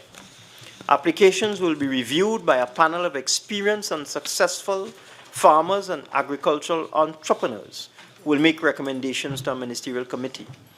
These grants will be directed to financing the purchase of seeds, planting materials, livestock, tools, feed, chemicals, equipment, engines, and other essential inputs into farming to provide the necessary startup or working capital for farmers, but will not be available for the purchase of vehicles or other non-essentials. To start the program, an allocation of $20 million has been put into the 2018 budget. I turn now to another area of potential growth: business process outsourcing. Madam Speaker, financial services is one of the sectors around which our diversification strategy is centered.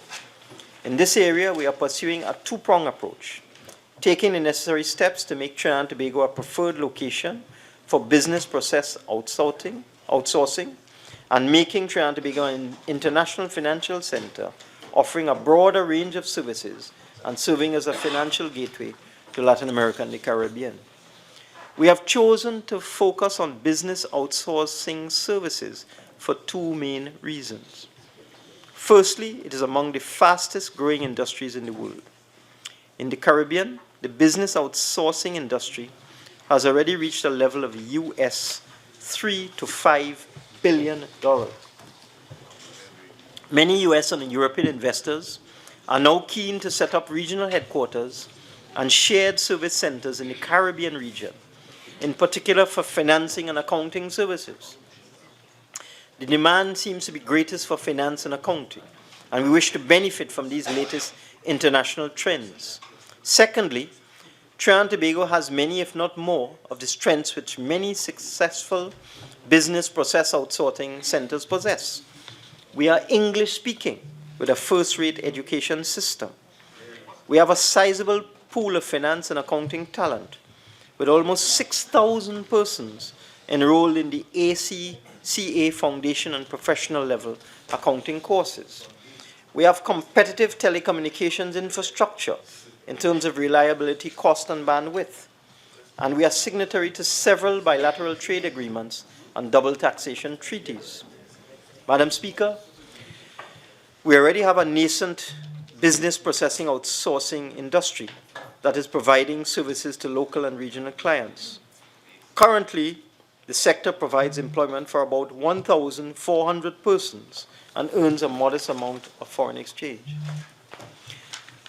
Accordingly, the Trinidad and Tobago International Financial Center is in the process of expanding its business processing outsourcing operations by attracting foreign business process outsourcing firms who would use local labor to serve their offshore clients. One large energy company has already made the decision to relocate its North American petroleum accounting and reporting functions from Houston to Port of Spain. During 2017, the TTIFC facilitated the registration of 2 large international business processing outsourcing firms interested in providing high-end accounting services to foreign clients. The TTIFC is in discussion with other prospective clients who are interested in a wide range of services, including information technology, legal, and call center services.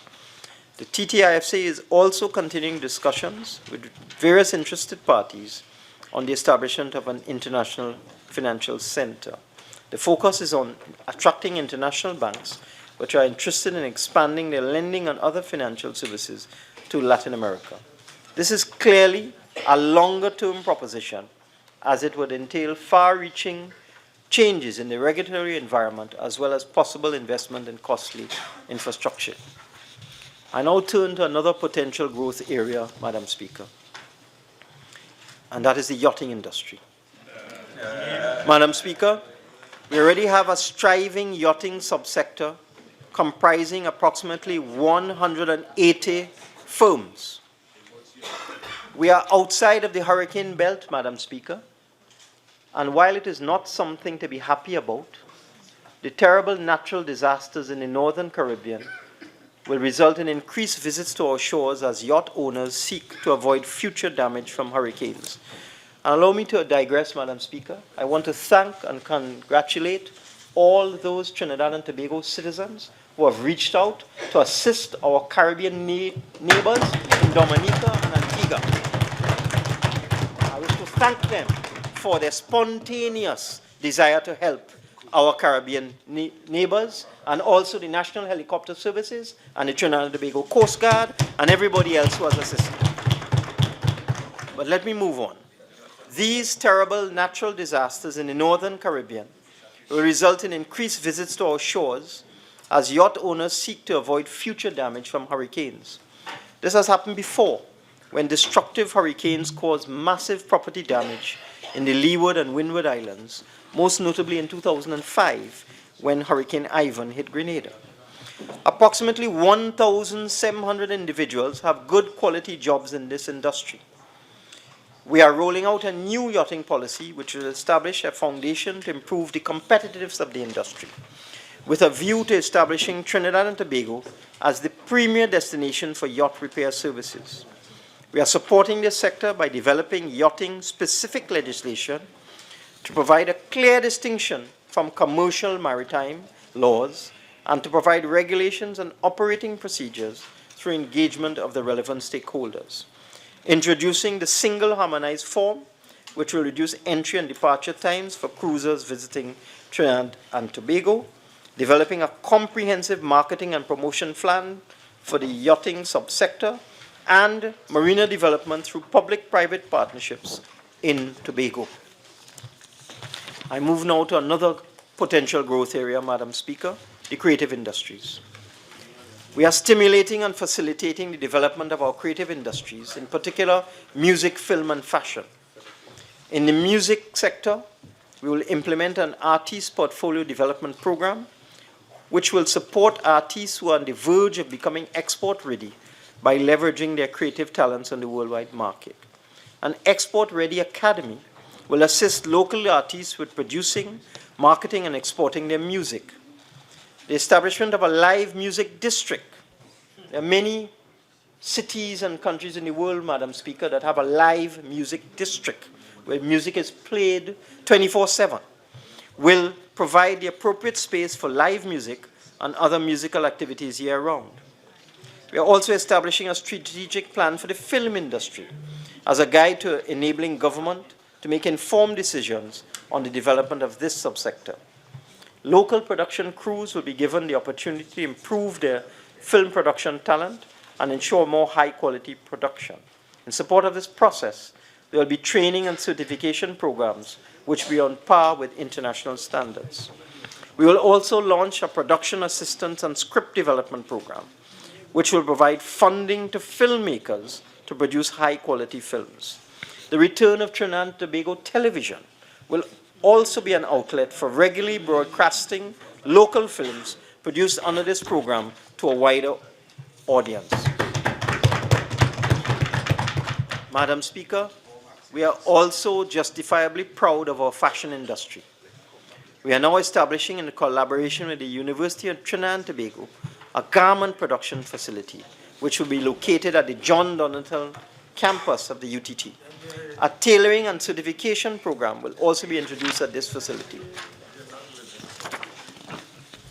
Madam Speaker, let me move now to building human capital, and I'm treating in particular with the housing subsector. Madam Speaker, good affordable housing is one of the most urgent requirements of our population. Further, the construction of appropriate housing units has many benefits for the economy and for society. The immediate obvious benefits are job creation, consumer spending, and stimulation of economic activity and growth, with backward linkages to the production of building materials and the provision of a multitude of services associated with the construction industry. Madam Speaker, please, all of them are mumbling and muttering. I crave your protection.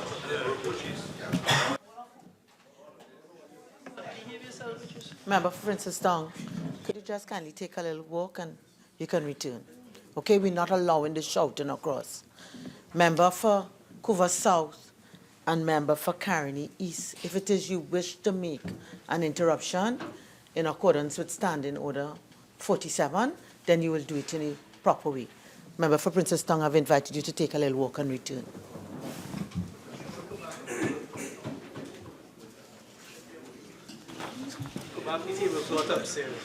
Thank you, Madam Speaker.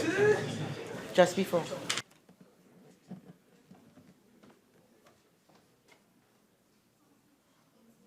I would also ask members to the right of me to also observe the standing orders. Please continue. Thank you very much, Madam Speaker. Madam Speaker, good affordable housing is one of the most urgent requirements of our population. I need to repeat. The construction of appropriate housing units has many benefits for the economy and for society. The immediate obvious benefits are job creation, consumer spending, and stimulation of economic activity and growth, with backward linkages to the production of building materials and the provision of a multitude of services associated with the construction industry. Affordable housing construction also encourages savings and provides homeowners with more disposable income and leads to the creation of strong and vibrant communities. It can also increase productivity in the workplace as workers are settled in terms of their place of abode rather than moving from place to place. Madam Speaker, it is well known that there are currently over 150,000 applications for housing on the HDC's waiting list, and that this high level of demand has existed for years. However, Madam Speaker, with the best will in the world and all available financial and human resources, the HDC can construct at most 2,000 new houses per year, which means that with the current arrangements, the waiting list will never be fully satisfied. Additionally, the cost to government of housing construction is way out of sync with reality. The HDC's records over the last 15 years indicate that the cost of construction of an HDC housing unit, inclusive of infrastructure and administrative costs, has moved from 100,000 in 2002 to as much as 1.2 million in 2015. Over the years, the HDC also drifted away from lower income housing and into the middle and upper income market. Accordingly, with the sale prices for the majority of HDC units now ranging between 500,000 and 700,000, this means that the HDC is losing up to $500,000 for each house now under construction. It costs $1.2 million, and they can sell it for at most $700,000. This translates, Madam Speaker, into billions of dollars in the subsidy of housing constructed by the state, just to produce at most a few thousand houses per year. In our current financial situation, this approach to housing construction is no longer feasible. In addition, the greatest demand at the lower end of the scale is for rental accommodation or rent-to-own arrangements, where a portion of the rent is allocated to the eventual purchase over time of the unit. Accordingly, this market is where the government should focus its efforts. However, in order to generate the required cash flow to pay for ongoing and new housing projects, the HEC has been constrained over the years in terms of the number of rental units that it can make available, since it desperately requires the proceeds of housing sales just to keep its head above water. Madam Speaker, rental income is a fraction of the income from sales, and the HEC cannot finance a major housing construction program based primarily on rental income. Significant government subsidy is thus essential for the provision of rental units. In the context of the demand, Madam Speaker, because all of us as MPs, when people come to see us, they ask for rental units, the government intends to shift the HEC's focus away from the middle and upper income construction market and to return the HTC to its original moorings to provide affordable housing for lower and lower middle income families with an emphasis on rental accommodation. This is where the government's scarce resources will now be focused. However, to fill the space in the housing market that will occur with this shift, and to also stimulate the private construction sector, the government will in 2018 initiate a housing construction incentive program to encourage private developers to construct houses to satisfy the current demand for affordable housing. The income from sales of houses under this program will be tax-free, as currently obtains for large traders in housing. And as an added incentive, the government will contribute a cash bonus or state land as appropriate to all approved developers who construct housing units in accordance with designs, specifications, and prices fixed by the government. By way of example, the price of a standard 3-bedroom, 2-bathroom unit with a floor area of just over 1,000 square feet could be fixed at $750,000. Private developers will be required to acquire their own land, raise their own financing, and mobilize their own resources to construct these units. However, upon successful completion and sale to qualified applicants on the HTC list, because we will be providing the HTC list to the private developers, there are at least 30 or 40,000 qualified applicants on the HTC list who can purchase houses. So upon successful completion and sale to qualified applicants on the HTC list, in the first instance, a cash incentive of up to $100,000 per unit, depending on the degree of difficulty of construction, will be paid by the government to developers. Alternatively, developers will be provided by the state with suitable land at no cost in lieu of the cash payment per unit. With these incentives, it is expected that private developers will expedite the construction process in order to take advantage of the incentives, allowing for completion and sale of approved units in 9 months or less.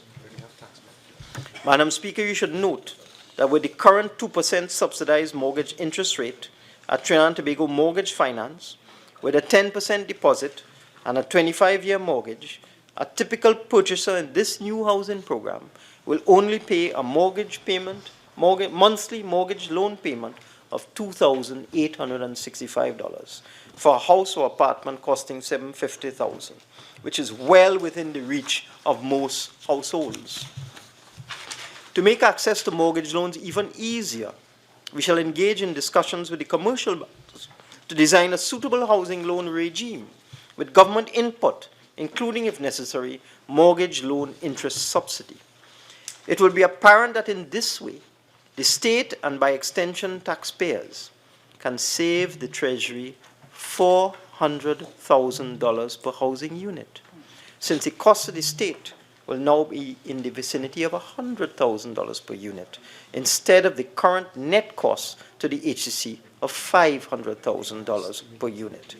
This should allow us to quadruple the current production of affordable housing once fully implemented.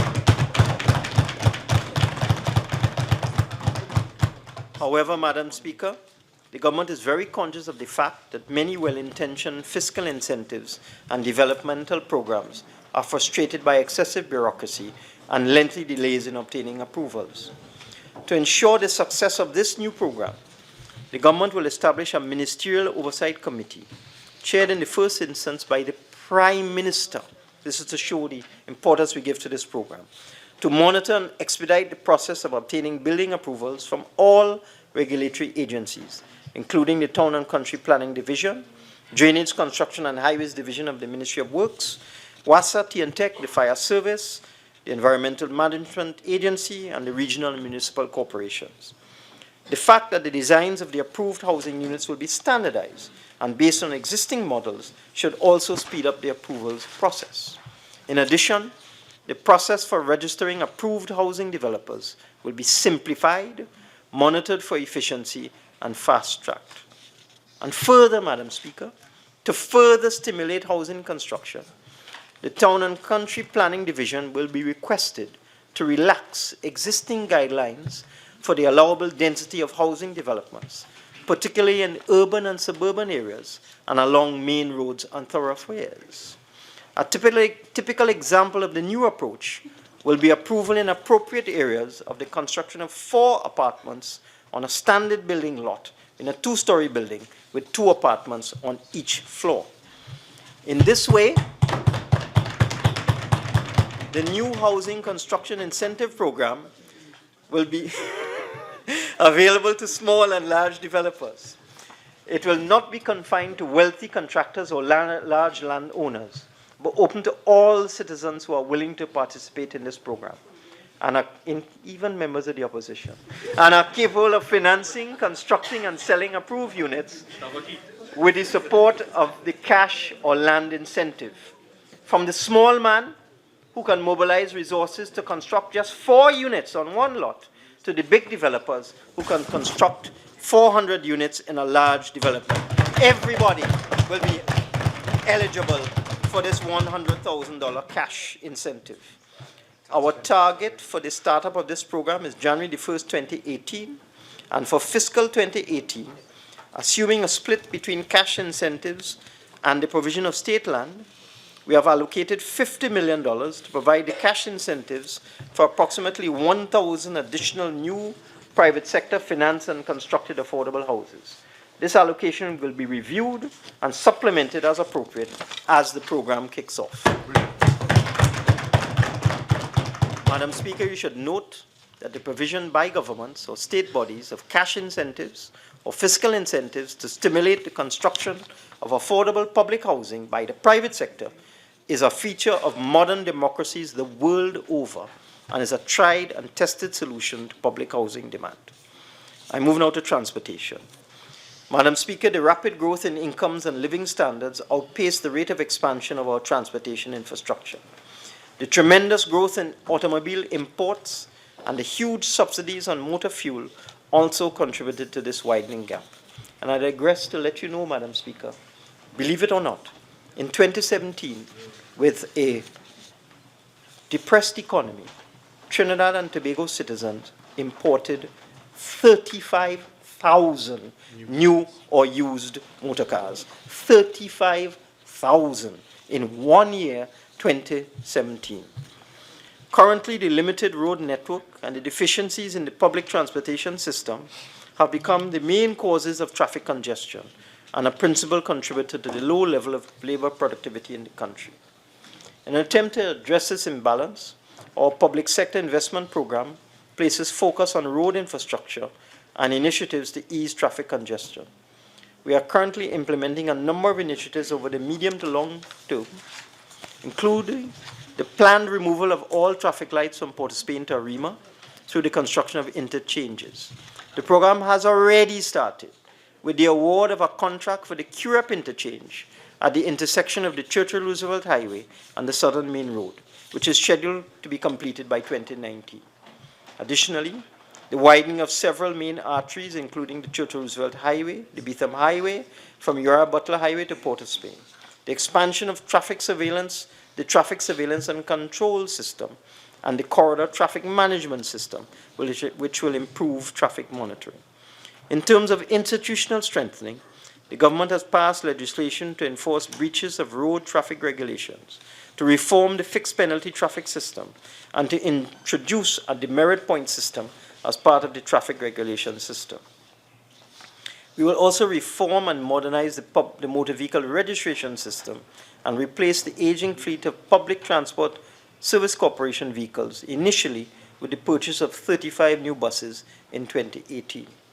We have also improved citizen access to motor vehicle licensing offices, with 4 principal offices now available to the public at Port of Spain, San Fernando, Caroni, and in Tobago. And, Madam Speaker, a measure that we believe will result in equity and assist in transportation. It is the intention of this government to remove the current restrictions on the allocation of maxi-taxi licenses. Remove it altogether. So no longer will there be restrictions on ownership of banded maxi-taxis. Persons will be able to buy and band their maxi-taxis and drive wherever they please without any restriction. This will open up the public transportation system. I move now to public utilities. Madam Speaker, it cannot be business as usual for public utilities. It is obvious to the taxpayers of this country that the business models adopted by our utilities have not been successful. As an initial step, we are strengthening the governance and managerial structures for our public utility systems. We're ensuring the delivery of services by the public utilities meets best standard utility practice in order to improve the level and quality of the standard of living of our citizens. We are making the delivery system more efficient. We are ensuring that water and wastewater services and electricity supply remain reliable and cost-effective. The national electricity grid is being expanded to ensure that bulk power generated at power stations is delivered to the various load centers. Upgrades of substations have taken place or are taking place at Pinto Road in Arima, at St. James in Port of Spain, at Bamboo in St. Joseph, at West Moorings, and at Union in San Fernando. Additionally, the generating capacity for Tobago is being expanded from 75 megawatts to 95 megawatts. We will also seek to improve the efficiency of existing power plants through the upgrading and modernizing of their equipment in order to reduce the consumption of natural gas. Madam Speaker, we have been improving the transmission network for water production with a view to reducing water loss from leakages. We have installed 45 kilometers of new mains from the Caroni Water Treatment Plant to the San Fernando Booster Pump Station, as well as 5 kilometers of mains from Maloney Street in San Juan to the Santa Cruz Booster Station. The water transmission and distribution network in Tobago is being expanded with the installation of 27 kilometers of transmission pipelines. We are rehabilitating our service reservoirs at Guanapo, Hololo, Quarry, and Four Roads, Diego Martin. Madam Speaker, consistent with the need to understand, and we need to understand, the level of subsidy that is presently given in respect of electricity and water supply, the Regulated Industries Commission has exercised its authority under its governing legislation and signaled its intention to conduct a rate determination exercise for both TNTEC and WASA to be completed in 2018. It should be pointed out that the last rate reviews for WASA and TNTEC were in 1993 and 2006, respectively. We look forward to an early completion of the RIC rate review so that appropriate decisions can be made on this pressing matter. Allow me to say some brief words about our hospital construction program. In keeping with government's continued thrust to improve the availability of quality health care in Trinidad and Tobago, construction of the Arima Hospital is ongoing. To date, the project is more than 35% complete. Financing for the remainder of the project in the amount of $1.2 billion will be sourced through borrowing on the domestic market. The original projected cost of the Arima Hospital was $1.85 billion. But this PNM government, in an effort to save your tax dollars and achieve value for money, was able to reduce the cost to $1.6 billion, saving $250 million without changing the design of the hospital. The new 150-bed hospital is expected to be completed and be operational in 2019. The construction of the new Point Fortin Hospital is ongoing, with financing to be sourced through an export credit agreement with the UniCredit Bank of Austria. However, pending the execution of that agreement, the project is being funded through budgetary allocations, as well as a short-term loan raised on the domestic market. The Point Fortin project is scheduled to be completed in 2019. Madam Speaker, we will also continue our search for a suitable operator for the Couva Medical and Training Facility. And to that end, we expect that the facility will be commissioned in 2018. It should be noted, Madam Speaker, that the operational cost of these new hospitals will run into several $100 million per year. Let me repeat.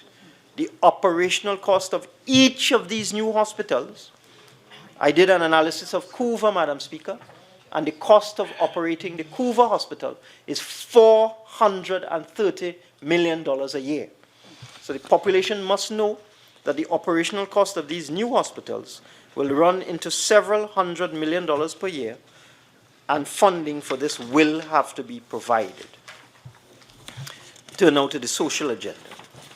Madam Speaker, the creation of a fair and equitable society was one of the guiding principles of our developmental planning in 1956 when the PNM was founded. Since that time, under successive PNM administrations, this policy has remained intact. We have established a modern social safety network which has been protecting the most vulnerable and defenseless in our society. At present, our investment in social services accounts for more than 30% of public expenditure. And despite the fiscal constraints, the most vulnerable and defenseless continue to receive support both in cash and in kind. For example, in fiscal 2017, 26,000 differently able persons were supported at a cost of $550 million. 70,000 poor and vulnerable families receive financial support at a cost of $700 million. 90,800 senior citizens receive pensions at a cost of $3.4 billion. Of this amount, $139 million was directed to 9,000 new pensioners who were added to the system as a result of this government's decision to increase the limit to $4,500 a month to qualify for the senior citizens pension. We're ensuring that the social expenditure is well targeted, Madam Speaker. We're improving the delivery systems and processes in the suite of social sector programs. We have engaged in a recertification exercise for the Financial Assistance Program for Food Security, also known as a food card. This recertification exercise discovered many persons who should not have been in the system. Ghosts, as they are called in local parlance. And this has reduced the number of eligible households, bringing the household base to 26,600.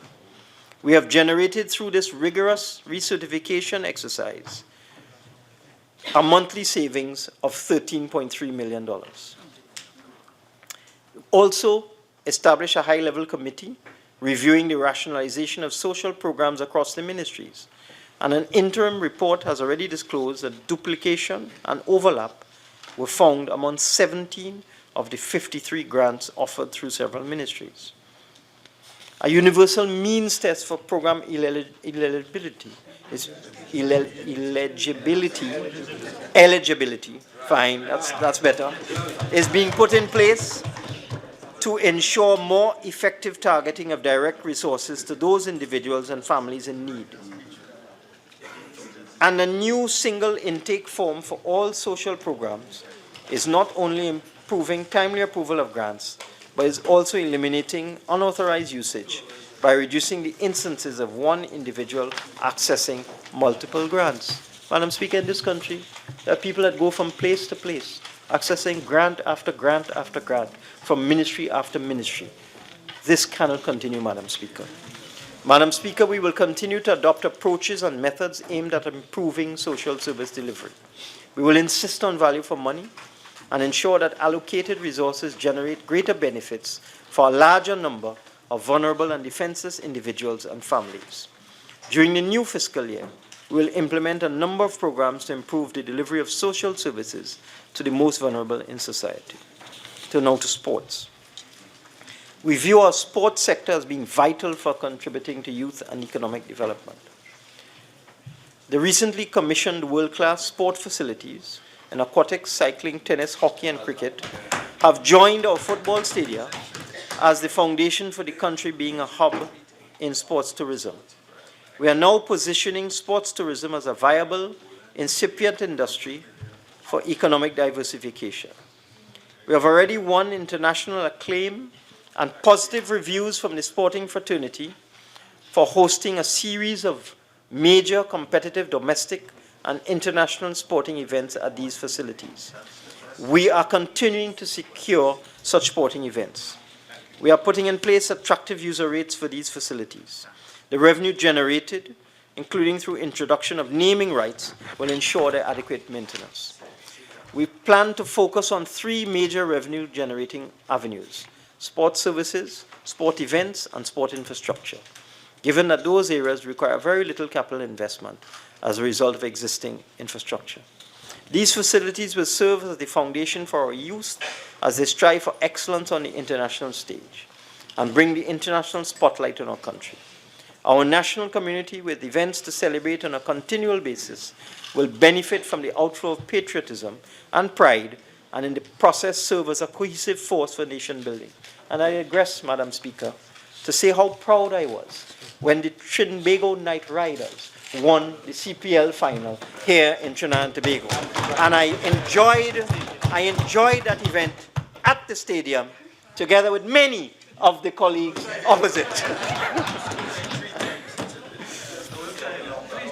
The recent performance of our athletic teams at the 16th, thank you, Madam Speaker. All of them were there, Madam Speaker. The recent performance of our athletic teams at the 16th IAAF World Championships and the World Para-Athletics Championship in London, England is illustrative. We were given the opportunity to listen to our national anthem, with our national flag being raised in victory for all to see. We will continue with our strategies geared towards the development of sports, such as the Elite Athlete and Coach Development Program, as well as to implement a new talent identification framework for high-performance athletes. But we would appeal to the private sector and to our citizens to expand their support for our sporting activities on a sustained basis, whether through attendance at events or financing activities and programs in order to play their part in the national effort. We are now reviewing the governance structures and systemic arrangements for the delivery of sports services, with a view to increasing efficiency and streamlining processes. We are putting in place the Sports Commission for Trinidad and Tobago and developing requisite legislation, which will address issues such as sports events management, sport dispute resolution, and management of national sporting bodies. Madam Speaker, I turn now to national security. Madam Speaker, addressing crime and criminality will continue to be the #1 priority for this country, given its implications for the quality of life of our citizens and for the safety and security of persons wishing to visit or do business here. The current rate of crime in Trinidad and Tobago has had a deleterious effect on foreign and local investment and business activity. It affects our economy and is an issue that comes to the fore in discussions with the business sector and the general population. We maintain that those who have chosen to promote lawlessness and barbarism among us are in the minority. However, the high murder rate, the preponderance of gang culture, the continuing issue of domestic violence, and the heinous attacks on our women and children remain as constant reminders of the need to intensify our efforts to address this disturbing trend. We must return our citizens to the tranquility and peace of mind that they all deserve and which are so essential for generating economic prosperity. To this end, this government is placing even greater effort in the incoming year into crime reduction. Given our economic realities, we recognize the need for stronger collaboration between the government and non-governmental sectors, law enforcement agencies, and the population. The Ministry of National Security received approximately $8.4 billion per year in the last 3 years. These allocations are sufficiently adequate to support crime prevention and detection in a country of 1.3 million people. However, security personnel are challenged in identifying persons responsible for these criminal activities.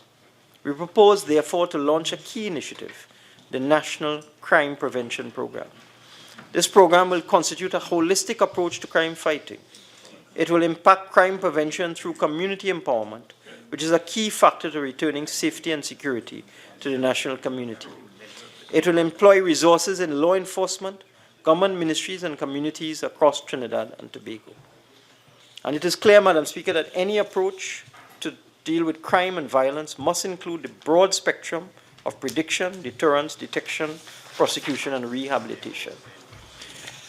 Against this background, over the last 2 years, we have focused on strengthening our intelligence gathering capacity, enhancing our border control efforts, and strengthening our crime detection capability.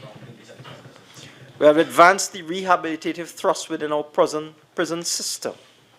We're ensuring that the revolving door syndrome is put to an end and that issues of prison security management and inmate rehabilitation are adequately addressed.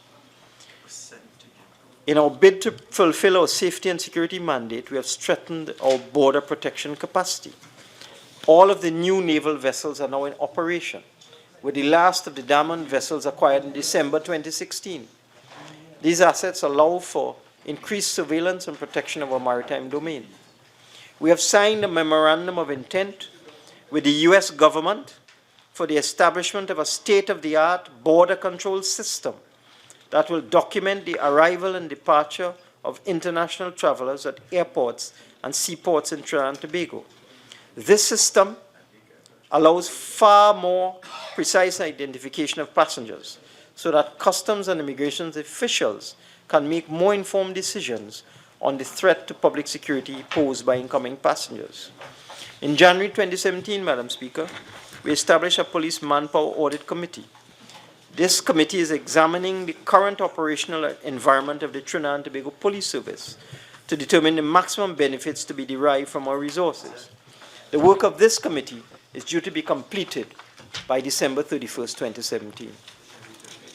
We have advanced the establishment of a video conferencing facility at the Remand Yard Prison, Golden Grove. This facility will allow for case management hearings by video link, thereby reducing the number of non-appearances by inmates, and in the process, enhancing the efficiency of the judicial system. We are also upgrading the Remand Yard facility. We are continuing to refine our national security strategy. We are pursuing a number of initiatives which are either in the planning or implementation phase. These include strengthening national security operations in Tobago, the construction and refurbishment of 2 fire stations, one at Roxborough, the other in Mariah, upgrading the Immigration Detention Center. When completed, the facility will satisfy International Detention Center standards. Establishing an offender management program, which will manage the inmate population and allow information to be shared with other agencies, as well as improve the accountability of the Trinidad and Tobago prison service. Madam Speaker, we are optimistic that our efforts have begun to bear fruit. We stand committed to continue to invest resources strategically and work with our partners in making our crime reduction goal a reality. I move now to building institutions. The Trinidad and Tobago Revenue Authority. all modern societies have in place a tax administration system aimed at collecting revenue in order to deliver services to the national community, as well as to resource social and developmental initiatives as appropriate. For general acceptance by taxpayers, the tax administration system must be equitable, transparent, and fair. The objective is to ensure optimality in the collection of taxes. Our internal revenue collecting agencies, the Inland Revenue and the Custom and Excise Division, have long been struggling to function in an efficient and effective manner. The leakages and loopholes are well documented. The two institutions have not been able to achieve optimal staffing levels. A perennially high number of vacant positions and inadequate operating budgets exist. Allegations of extensive corruption have dogged the two organizations. The Revenue Authority model was adopted in 2009, but the initiative was brought to an abrupt end by the decision of the then government in 2010 to abandon the model. Substantial time, extensive effort, and considerable resources had been spent with no result. Madam Speaker, we are now completing the legislative requirements for the establishment of a revenue authority. The new public institution will bring together into one entity the Customs and Tax Administration. Under the oversight of a board of management with a degree of autonomy, the authority will be empowered to develop its own human resource policies, including appropriate compensation packages and financial management regimes. Madam Speaker, we will engage the national community, including labor and business organizations, in an outreach and educational program with a view to sharing with them all aspects relating to the new institution. We are designing an organizational structure with clear lines of authority and responsibility, and we will determine the question of how to migrate personnel already in the system to the new Revenue Authority. We propose to have the Revenue Authority operational in 2018, Madam Speaker. Office of Procurement Regulation. Madam Speaker, immediately upon assumption of office and consistent with the commitment in our manifesto, we move rapidly to improve the procurement framework as established in the Public Procurement and Disposal of Property Act No. 15 of 2015. Through two major amendments, Act No. 5 of 2016 and Act No. 3 of 2016, we are now assured that procurement transactions will meet the best practice and highest standards of governance. Publicly accountable procurement units within our ministerial structure will ensure that society reaps the dividends from a legal framework which is fair and transparent, and the scope for arbitrary decisions and corruption minimized, if not eliminated. The now ingrained integrity of the procurement system will bring with it value for money in all our procurement transactions. Madam Speaker, the Office of the President is at an advanced stage of securing a procurement regulator for the Office of Procurement Regulation. The position of regulator has been advertised by the Office of the President, and applications closed on August the 25th, 2017. We are advised that the Office of the President is working assiduously on evaluating the applications, and that in the not too distant future, a decision will be made by His Excellency after the required consultations with respect to the appointment of the procurement regulator. Accordingly, we envisage that by early 2018, the legislation will be operational. The Gambling Commission. Madam Speaker, we are progressing the Gambling, Gaming and Betting Control Bill 2016 and supporting regulations. With the soon-to-be concluded review of the legislation now being undertaken by a Joint Select Committee of Parliament, we expect the legislation to be fully operational in 2018.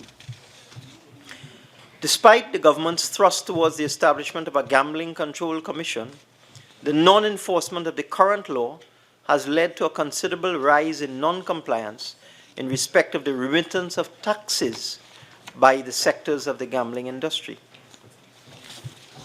The rate of compliance, Madam Speaker, with members' clubs and amusement gaming operators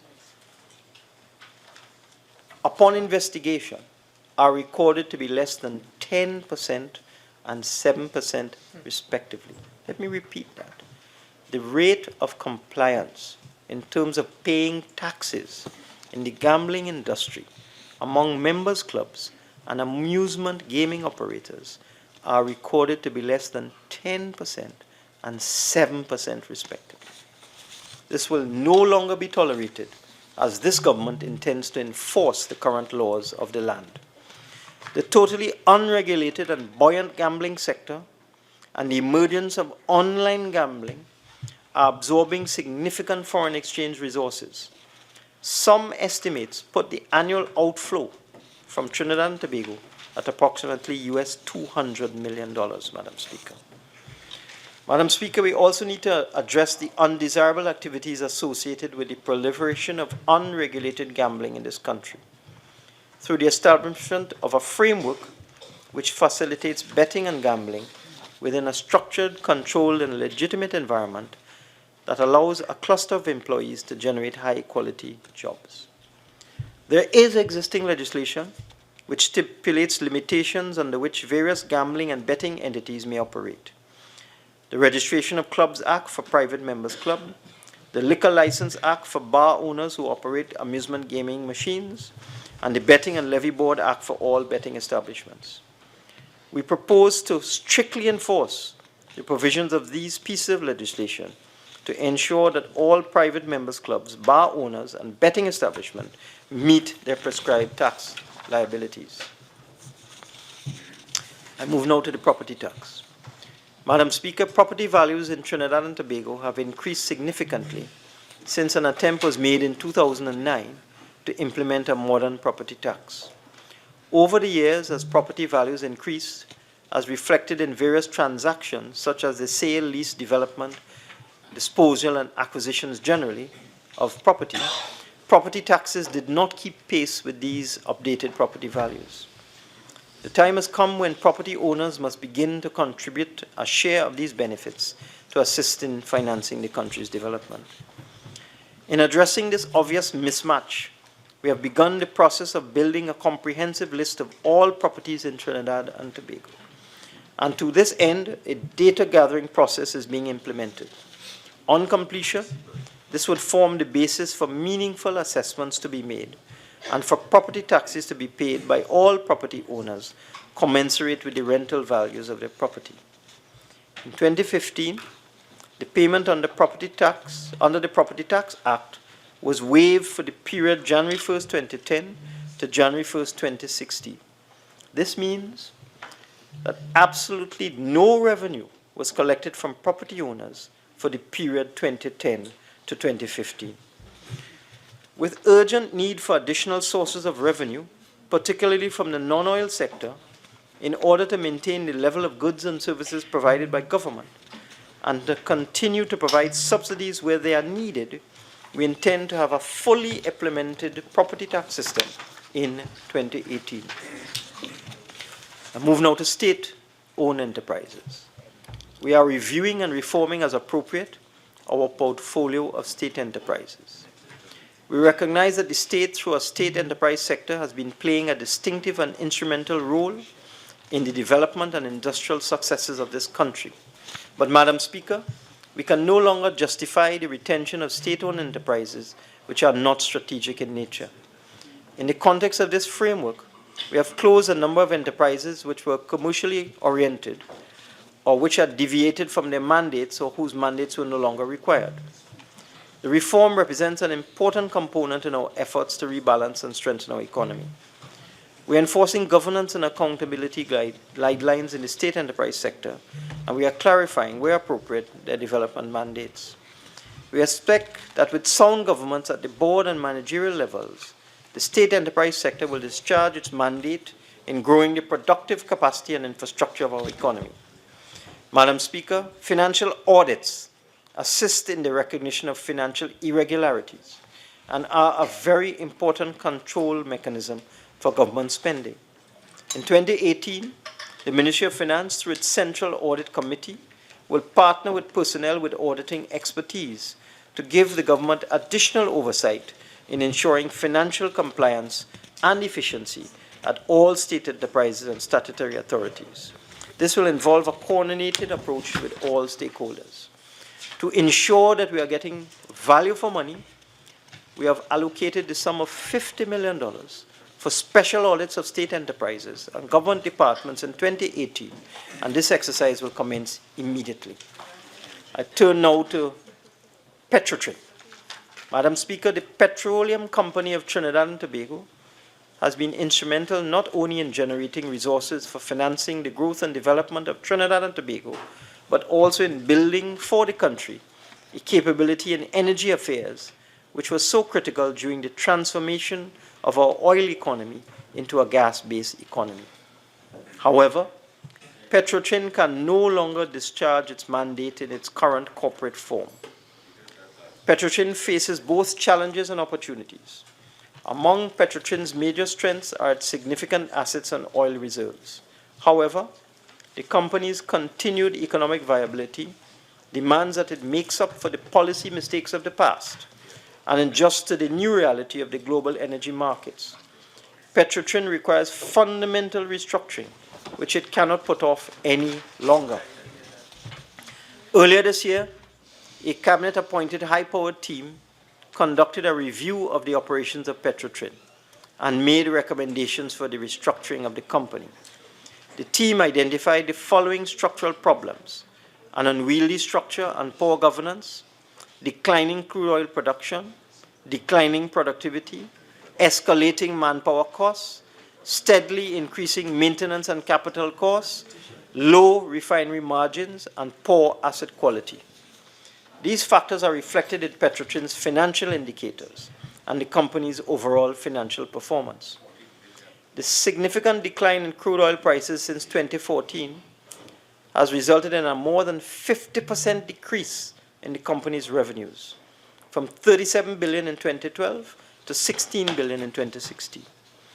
This has seriously affected Petrotrin's net working capital position, which has turned negative, forcing the company to resort to government-guaranteed revolving credit facilities to assist in the purchase of imported crude. The combined effect of the underlying weaknesses and the reduced revenues resulted in a net loss of $819 million in 2015. Based on unaudited accounts, there were further losses of $387 million in 2016 and $93 million for the first 9 months of 2017. In addition, Petrotrin has accumulated tax arrears of some $3.2 billion. Petrotrin's debt burden now stands at close to $12 billion, which includes two large US dollar loans of US $850 million and US $750 million, due to mature in 2019 and 2022, respectively. Petrotrin and the Ministry of Finance are currently discussing possible refinancing options with both local and foreign financial institutions. Madam Speaker, there is no doubt that Petrotrin still has great potential, including an excellent portfolio of land and marine acreage. The issue requires transformative change in order to ground sustainability and success. In the new fiscal year, we will be appointing an implementation team with a view to effecting the recommendations of the report of the review team. We did our review, we shall now be implementing the recommendations in the context of governance and structure, exploration and production, refining and marketing, health, safety and the environment, asset integrity, debt servicing, and industrial relations cost structure. Turn now to the CL Financial CLICO repayment plan. Madam Speaker, as you are aware, CL Financial is the parent company of the CL Financial Group of Companies. The group includes companies operating in many sectors and was the largest privately held conglomerate in Trinidad and Tobago and one of the largest in the Caribbean. One particularly significant member of the group is Colonial Life Insurance Company, Trinidad and Tobago Limited, also known as CLICO, which is regulated as an insurance company under the Insurance Act. In addition to the network of other companies in the Caribbean, the group included several other financial service providers based in Trinidad and Tobago. Clico Investment Bank was one of the group's companies which was frequently used to provide intergroup funding. Its subsidiary, Caribbean Money Market Brokers, now called First Citizens Investment Services, provided asset and portfolio management, bond and equity trading, and brokerage services. On January 13, 2009, Madam Speaker, the management of the CLF Group informed the central bank the group was experiencing financial difficulties as a result of the global financial crisis. Just 2 weeks later, on January 30, 2009, the government and CLF entered into a memorandum of understanding in order to set out the steps which CLF would take to correct the financial condition of its financial subsidiaries. The central bank took control of CIB, Clico Investment Bank, on January 31st, 2009, and of Clico and the British American company on the 13th of February 2009, pursuant to its powers under Section 44D of the Central Bank Act. The central bank's control of CIB ended on October 17, 2011, when CIB was placed in compulsory liquidation and the Deposit Insurance Company was appointed as a liquidator. The Deposit Insurance Corporation was appointed as a liquidator. In order to protect its depositors and investors, the government transferred CMMB, Caribbean Money Market Brokers, from Clico Investment Bank to First Citizens Bank Limited and provided liquidity support to First Citizens and First Citizens Investment Services through a liquidity support agreement dated May 15, 2009. This liquidity support agreement has been extended by various governments since then from time to time. The government also provided financial support directly to CL Financial subsidiaries to support the central bank's emergency intervention and to ensure that the government's policy objectives could be achieved. Following further discussions, the government, CL Financial, the directors of CL Financial, and a majority of the CL Financial shareholders entered into a shareholders agreement on the 12th of June 2009, which was extended on 17 occasions. However, in 2017, when the government sent the 18th extension of the shareholders agreement to the relevant parties, it was not signed by the non-government shareholders. Madam Speaker, the international accounting firm Ernst & Young established the full amount in Trinidad and Tobago dollars expended by successive governments in connection with the Memorandum of Understanding and the shareholders agreement as $23.1 billion. So $23.1 billion of taxpayers' money was put into a private company, CL Financial. This figure of $23.1 billion does not include other costs incurred by the government in giving effect to its obligations. Further, there are prospective liabilities owed by CLF to the government. Madam Speaker, to date, the only member of the group that has repaid the money lent by the government is Clico, in the sum of about $8 billion. And that is only because Clico is under the control of the central bank and thus free from interference by vested interests. If Clico was not being managed by the central bank, it is quite possible that the government would have received nothing. However, CL Financial has, since the date of the first shareholders agreement, sold a number of assets and has paid no part of the proceeds from these sales to the government. In other words, this private company, after receiving over $23 billion of taxpayers' funds, sold assets and kept the proceeds for itself. Let me repeat that. After receiving over $23 billion of taxpayers' funds, the private CL Financial sold assets and kept the proceeds for itself. As such, after the $8 billion repaid by Clico, the net debt of CL Financial to the government, by extension the people of Trinidad and Tobago, is now $15.6 billion, exclusive of the amounts stated earlier. Madam Speaker, it is a matter of public record that by letter dated June the 2nd, 2017, a group called United Shareholders Limited, through its attorneys, wrote to the Minister of Finance stating that United Shareholders Limited represents the shareholders of CL Financial and the rights and interests of individual shareholders of CL Financial, and that it is seeking to take back the company without providing any firm assurance that taxpayers' funds would be repaid. However, after 8 years of intervention into the affairs of CL Financial, this government formed a reasonable view that this was untenable, and further that CL Financial could not recover to a position of solvency. As a consequence, to protect the interests of the taxpayers of this country, who put $23 billion into this private company, the government applied to the court to wind up CL Financial so that its assets could be liquidated for the repayment of the billions of dollars of taxpayers' funds lent to this private company.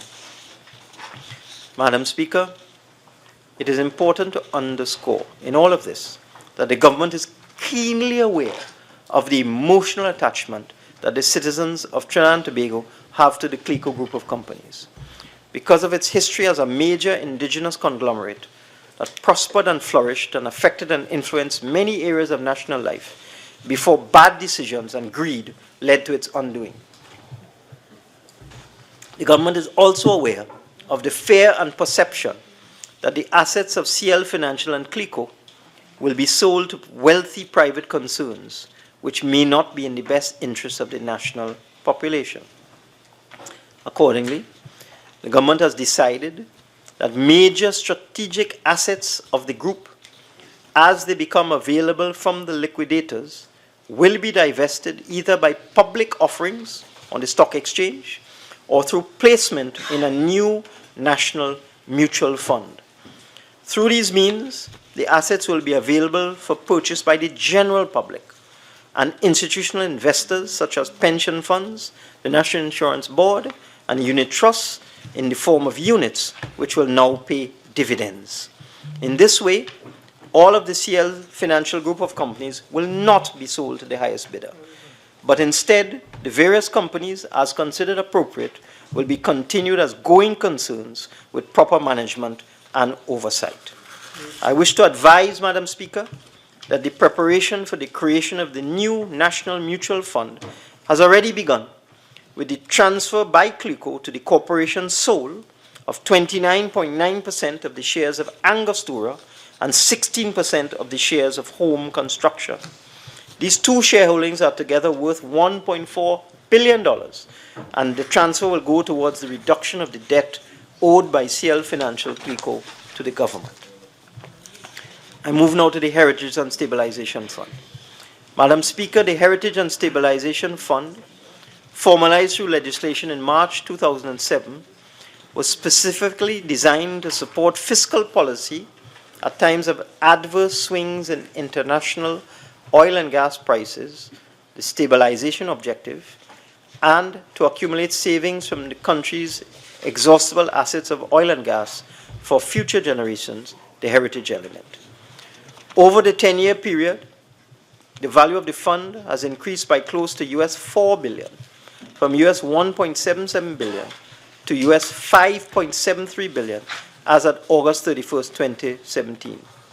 Over the period, net contributions, that is transfers to the fund net of withdrawals, amounted to $1.9 billion, while returns and capital gains yielded $2.1 billion. There have been two withdrawals from the fund in 2016 and 2017, amounting to $628 million. However, the withdrawals were less. This is very important, Madam Speaker. The withdrawals from the fund were less than the returns accumulated over the 2-year period. And as a result, there was a net increase in the fund between September 2015 and August 2017. Madam Speaker, we have held discussions with relevant local stakeholders and with the International Monetary Fund on possible amendments to the Heritage and Stabilization Fund Act. and in a seminar held in September 2016, attended by representatives of labor, business, and civil society, there was general agreement on the principles that should underpin the reform of the Heritage and Stabilization Fund. There was broad agreement that the Heritage and Stabilization Fund should be segregated into two separate funds, one for stabilization and one for heritage, and that in this separation, the bulk of funds should go to heritage. However, Madam Speaker, it is both paradoxical and counterintuitive that over the last 9 years, deposits have been made to the Heritage and Stabilization Fund while the country was running budget deficits, financed by borrowings. In other words, we have borrowed to save, which makes no sense. It is our intention, therefore, to change the manner in which withdrawals can be made from the fund, to assist in financing government expenditure so that in the face of persistent budget deficits, in periods of economic recession, there can be planned and orderly withdrawals from the stabilization component of the fund while preserving and protecting the heritage component of the fund. This will also provide a guaranteed source of much-needed foreign exchange to bolster our foreign reserves. Appropriate amendments to the Heritage and Stabilization Fund Act will therefore be laid in Parliament in early 2018. I now turn my attention to Tobago. Madam Speaker, the budgetary proposals of the Tobago House of Assembly for fiscal 2018 were submitted to the Ministry of Finance towards the end of June this year in conformity with the requirements of the THA Act. Over the last few weeks, the Ministry of Finance has been in extensive discussions with the THA regarding the Assembly's budgetary proposals. I wish to extend my sincere gratitude to the Chief Secretary and his team for their invaluable input in these discussions. Madam Speaker, Tobago has the potential to contribute significantly to the diversification of the national economy and to earn much-needed foreign exchange. The development of the tourism sector in Tobago remains a critical priority for this administration. Tobago's budgetary allocation will enhance its tourism product, boost its marketing thrust, and finance the upgrading and expansion of its room stock. We will continue to work with the Tobago House of Assembly towards the development of a Sandals Resort in Tobago.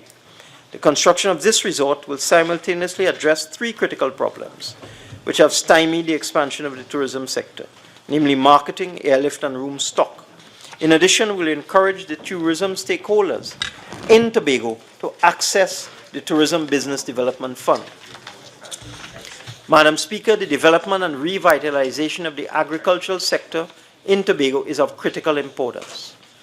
The THA will expand its Agricultural Access Road program, thereby creating further linkages between the agricultural sector and other sectors in Tobago, inclusive of tourism and health, adopt modern agricultural practices and technologies, and enhance its focus on agro-processing to increase the value added from this subsector.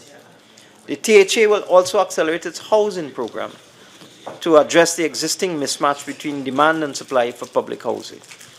The Assembly will develop several estates inclusive of Sherwood and Friendship and expand several grant programs and initiatives to improve the existing quality of the housing stock. To support land ownership in Tobago, legislation will be brought to Parliament in the new fiscal year to address the long-standing issue of land titles affecting residents in Tobago. Madam Speaker, as central government, we recognize that many of our developmental initiatives for Tobago could be seriously compromised if existing efficiencies in the ANC bridge are not addressed in a sustainable manner. We remain committed to working with the Tobago House of Assembly and stakeholders in Tobago to find permanent solutions to the persistent problems experienced in inter-island travel. Our ultimate objective is to develop an efficient service which guarantees travel between the two islands in a safe, predictable, and dignified manner. As it relates to the Sea Bridge, the Port Authority of Trinidad and Tobago has been mandated to find a resolution to the existing problems in the quickest possible time. Madam Speaker, I'm delighted to report to the Honourable House that the draft legislation to grant self-government and a greater devolution of powers to Tobago is before Cabinet. And in the upcoming fiscal year, we will table the legislation before Parliament. Madam Speaker, the budgetary allocation to the Tobago House of Assembly for fiscal 2018 is 2.1936 billion, of which 1.86 billion will be for recurrent expenditure, 315.6 million for capital expenditure, and 18 million for the unemployment relief program. This allocation represents 4.34% of the national budget. But Madam Speaker, that is not all. Further, the Tobago House of Assembly has of its own accord obtained an international credit rating. Therefore, to supplement the 2018 allocation, we are presently in discussions with the Tobago House of Assembly with respect to giving approval to the Assembly to borrow money in 2018 to accelerate its development program. And we shall assist them with the debt service. In addition to the direct allocation to the Assembly, a further 1.09 billion is allocated to facilitate work in Tobago by government ministries, in keeping with their responsibilities under the 6th schedule of the THA Act. This will cater for ongoing construction works on the Old Grange and Roxborough police stations, the construction of a desalination plant, and the expansion of the power generating capacity at the Cove Power Plant. I go now to the estimates of revenue and expenditure 2017 to 2018.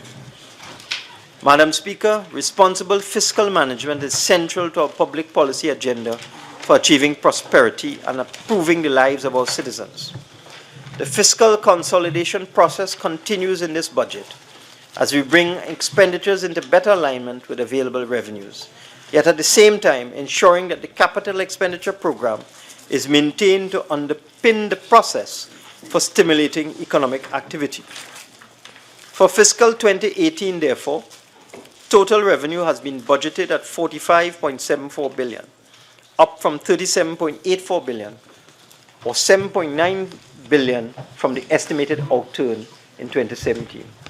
Total expenditure for fiscal 2018 has been budgeted at 50.5 billion, or roughly the same as in the fiscal 2017 outturn, but significantly lower than the peak expenditure of 62.8 billion in 2014. This is a substantial reduction in expenditure from the 2014 level, that unsustainable level of 12.3 billion or 24.3%. The fiscal deficit for 2018 is estimated at 4.76 billion or 3.1% of GDP, compared to the fiscal deficit of 12.6 billion or 8.4% of GDP in fiscal 2017. The budgeted revenue for 2018 is predicated on an oil price of US $52 and a gas price of 2.75 per MMBTU. It should be noted that our assumed oil price is below the International Monetary Fund forecast of $56 per barrel for 2018 and lower than the current oil price forecast made by the World Bank and the United States Energy Information Administration and the International Energy Agency. Based on these assumptions, we are projecting total revenue at 45.741 billion, of which oil revenue will be 6.412 billion. Non-oil revenue will be 32.91 billion. Capital revenue will be 6.419 billion.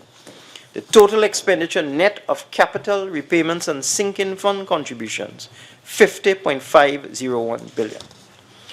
Madam Speaker, allow me to give you a breakdown of some of the higher heads of expenditure. As we continue to build an inclusive society with major allocations of expenditure for 2018 on security, education, and health, education and training will be allocated 7.29 billion in 2018. National security, 6.24 billion. Health, 6.03 billion. Public utilities, 3.55 billion. Works and transport, 3.09 billion. Rural development and local government, 1.85 billion. Housing, 1.0 billion. Agriculture, 0.54 billion. Madam Speaker, as we move towards rebalancing our fiscal accounts and ensuring that our expenditure is brought in broad alignment with our revenue, while at the same time creating the necessary conditions for putting the economy on a path of sustainable growth and development, we are utilizing all available financing options for transitioning the economy. We are able to tap into the domestic capital market for an amount equivalent to 4.5 billion or 3% of GDP. Yet there would remain a fiscal gap between planned expenditure and our core revenue of 37.3 billion, which is generated from taxation, royalties, and customs duties. Madam Speaker, with domestic financing of 4.5 billion, an additional fiscal shortage is therefore required to be financed. We will continue with our sale of assets program, including debt recovery, repayments relating to the CL Financial CLICO Rescue Plan, and withdrawals from the restructured HSF to generate an amount of approximately 7.5 billion or 4.4% of GDP. Accordingly, the following fiscal measures are proposed for 2018. Vehicles using clean or alternative fuels. Madam Speaker, we have provided a range of incentives for increasing usage of alternative fuel vehicles. We have provided exemptions in respect of duty, motor vehicle tax, and VAT for electric vehicles with engine sizes less than 179 kilowatts, and for hybrid vehicles with engine sizes less than 1999 cc's. These incentives have encouraged a significant amount of these types of vehicles to enter the country. However, whereas the incentives have had the desired effect of increasing the supply of fuel-efficient and clean energy vehicles, there has been an unintended consequence, whereby individuals have taken advantage of the tax waivers on hybrids to import luxury vehicles. This has caused a significant leakage of tax revenue. In fact, there are some vehicles well known to all of us. The BMW X5 was brought into this country as a hybrid in 2017. That was never the intention. Further, Madam Speaker, notwithstanding our current financial challenges as a country, the importation of motor vehicles has remained unabated, with 35,000 vehicles, as I said before, imported in 2017. And that was the same amount, more or less, as 2016. It should be noted, and this is very important, Madam Speaker, that the importation of these 35,000 vehicles has cost the country US $500 million in foreign exchange in 2017 alone. $500 million leaked out of this country for the purchase of motor vehicles in 2017. In this context, I propose to rationalize these incentives by maintaining the removal of all taxes on taxes and duties on hybrid passenger vehicles and extending these concessions to CNG passenger vehicles, but now on engine sizes under 1599 cc, so that the CNG and hybrid vehicles that come in now will not be luxury vehicles. I propose to remove all incentives currently available to passenger vehicles with engine sizes exceeding 1599 cc's. This means the incentives for CNG vehicles and hybrid vehicles will only now apply to vehicles with an engine size of 1599 cc's and below, 1600.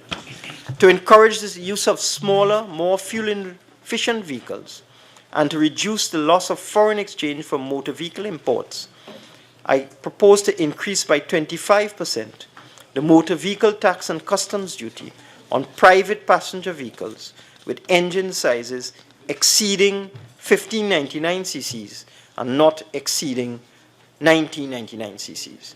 The increase in taxes imposed last year on vehicles with engine sizes exceeding 1999 cc's will remain. These measures will take effect from October the 20th, 2017. However, as we did before, there will be a moratorium up to December 31st, 2017 for private passenger vehicles already in transit or already landed in Trinidad and Tobago. Madam Speaker, motorcycles are a popular mode of transport internationally, and in many cities they are a preferred option. They are fuel efficient and do not create congestion. Accordingly, in order to encourage greater use of this type of transportation, I propose to exempt all motorcycles with engine sizes under 300 cc's from all duties and taxes. This measure will take effect from October 20th, 2017. Motor vehicle inspection.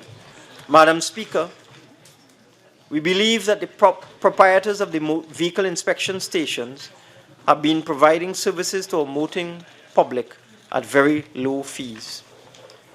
These fees established in 2003, 14 years ago, have not kept pace with the cost of administering the service.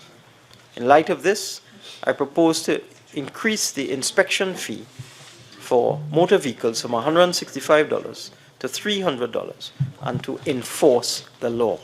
This measure will take effect from December 1st, 2017. Tires.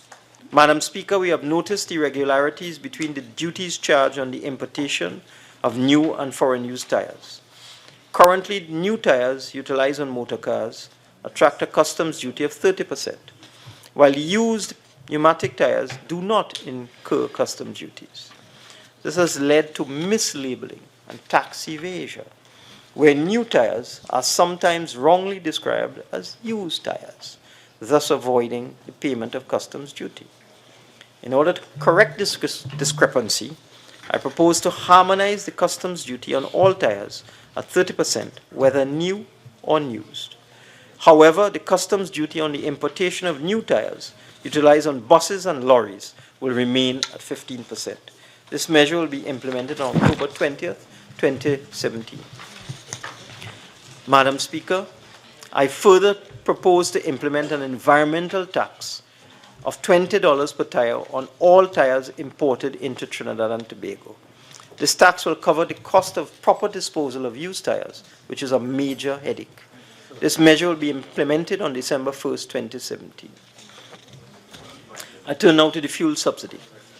Madam Speaker, as stated in my last two budget statements, it is necessary to eliminate the fuel subsidy since it is not a good or efficient use of taxpayers' funds. The wealthy man who drives a diesel BMW X5 receives the same subsidy or more as the working man who drives a Nissan pickup. It should also be noted that as recently as 2014, the fuel subsidy was as high as $7 billion, which could have been used to create jobs, pay for health care, and assist the poor and underprivileged. I therefore propose to adjust the fuel subsidy, as indicated earlier in this budget statement, in order to ensure a degree of stability in fuel prices within the national economy. In due course, later in 2018, the Ministry of Energy and Energy Industries will be required to publish on a monthly basis the wholesale and retail product prices for the 5 categories of fuel. In this way, fuel prices will in future fluctuate with the prices of oil and the prices of refined products. Madam Speaker, in this new framework, I also propose to address the present difficulties faced by both wholesalers and retailers. I'm dealing with retail margins for fuels. Madam Speaker, the liquid petroleum fuel industry currently remains the only industry within the private sector operating under a system of controlled prices. Over the last decade, and in the wake of inflation and rising operational costs, unadjusted gross margins have placed a severe burden on the profitability of the wholesaling, retailing, and peddling sectors of the industry. These margins, last reviewed in 2009, are insufficient to keep the industry in operation, simultaneously hindering competition and dissuading new entrants into the market. An increase in these existing margins will improve cash flow and profitability for those within the liquid petroleum fuel industry and promote competition among service stations and create enhanced and sustainable jobs. Within the existing price structure, wholesale margins for premium, super, and regular gasoline are set at 14.5 cents, and since 2009 have remained constant at 9.5 cents for both diesel and kerosene. I propose to increase all wholesale margins for premium, super, and regular from 14.5 cents to 19.5 cents, and for diesel and kerosene from 9.5 cents to 14.5 cents. Madam Speaker, the adjustment to the subsidy plus the increase in the gross margins will increase the price of super gasoline from $3.58 per liter to $3.97 per liter, and the price of diesel from $2.30 per liter to $3.41 per liter. These measures will be implemented with immediate effect. I now turn to the fiscal regime for the energy sector. Madam Speaker, with the decline in oil and gas production, it is imperative that the oil and gas producing industry be incentivized to maintain exploration activity in key petroleum provinces, including shallow water and new fields in deep water areas. Such an activity would require significant capital investment by international oil companies. In pursuing foreign direct investment, Trinidad and Tobago must compete with investment opportunities in other countries to attract a share of the limited exploration and development funds available. With the existence of unsanctioned projects and untapped resources, it has become imperative to increase investments in the oil and gas sector to address supply concerns.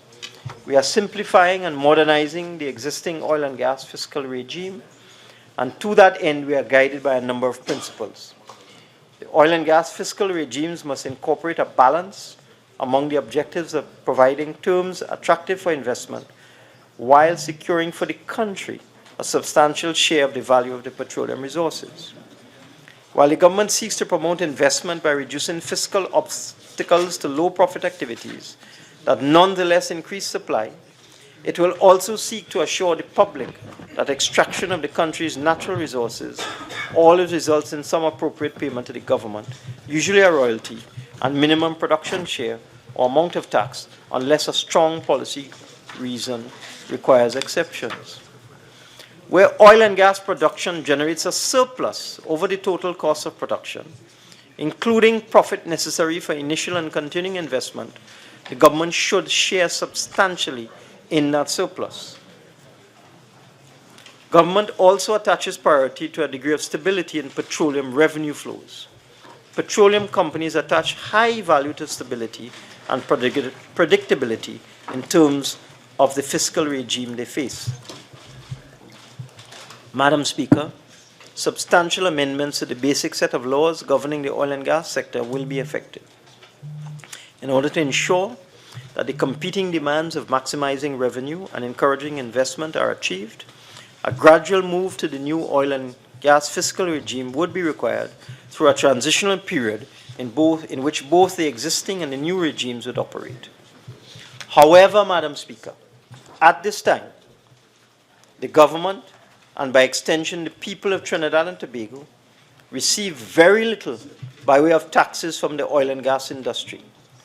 Indeed, Madam Speaker, while our natural gas is being extracted at a rate of over 3 billion standard cubic feet per day to be converted into LNG and or petrochemicals, and our oil is extracted at a rate of over 70,000 barrels a day to be converted into petroleum products and exported, the tax collected from the oil and gas companies has dropped by over 90%. Speaker, let me repeat that. The government, and by extension the people, receive very little by way of taxes from the oil and gas industry. Indeed, while our natural gas is being extracted at a rate of over 3 billion standard cubic feet per day to be converted into LNG or petrochemicals and exported, and our oil is extracted at a rate of over 70,000 barrels per day to be converted into petroleum products and exported, the tax collected from the oil and gas companies has dropped by over 90%. In fact, at this time, because of changes to the oil and gas fiscal regime that were introduced in 2013 and 2014, the energy companies are not paying any corporation tax at all, also known as petroleum profits tax. Only some royalties and supplementary petroleum tax whenever the price of oil exceeds $50, which is not often.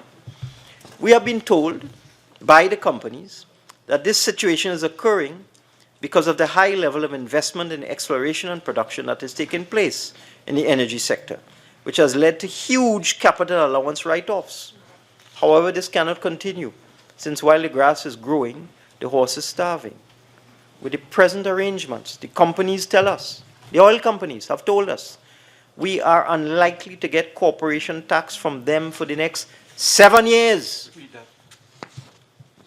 because of the capital expenditure write-offs, because of the changes in the oil and gas fiscal regime that took place in 2013 and 2014. We are unlikely to get corporation tax from the oil and gas companies for the next 7 years, Madam Speaker. Give it away. We consider it untenable. Madam Speaker, we consider it untenable. Minister. Sorry.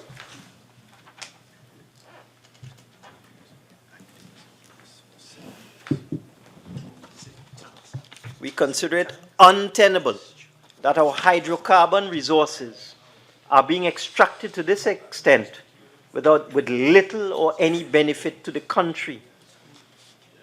3 billion cubic feet of gas extracted every day by the multinational companies, and not 1 cent coming to the citizens of Trinidad and Tobago. This is untenable. In the present very difficult financial circumstances, all must share in the burden of adjustment. All.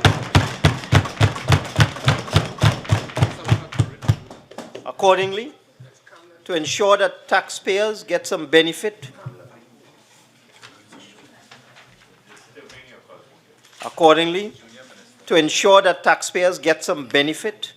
from the extraction of our country's hydrocarbon resources, I propose to rationalize the royalty regime applicable to the extraction of oil and gas.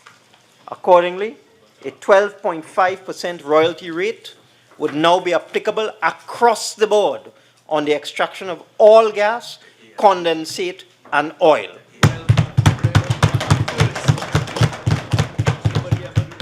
Further, Madam Speaker, to avoid revenue leakage and to avoid cheating, the fair market values for our oil and gas for the computation of royalty will oil and gas to avoid revenue leakage.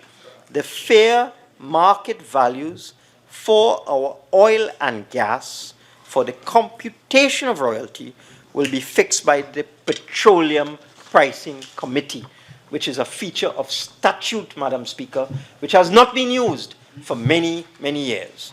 So the Petroleum Pricing Committee, which is identified in the Petroleum Act, will now fix the fair market values for oil and gas for the computation of royalty. This measure, which will yield substantial benefits to the people of Trinidad and Tobago for their hydrocarbon resources, will take effect from December 1st, 2017. I move now to corporation tax.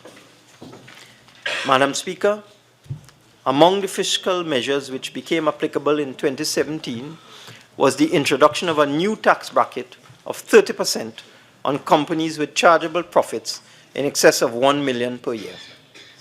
The base tax bracket for companies remained at 25%. To spread the burden of adjustment, I now propose to increase the base tax rate bracket for companies which were previously subjected to a tax rate of 25% to 30%. I am harmonizing the corporation tax at 30%. This measure will take effect from January 1st, 2018.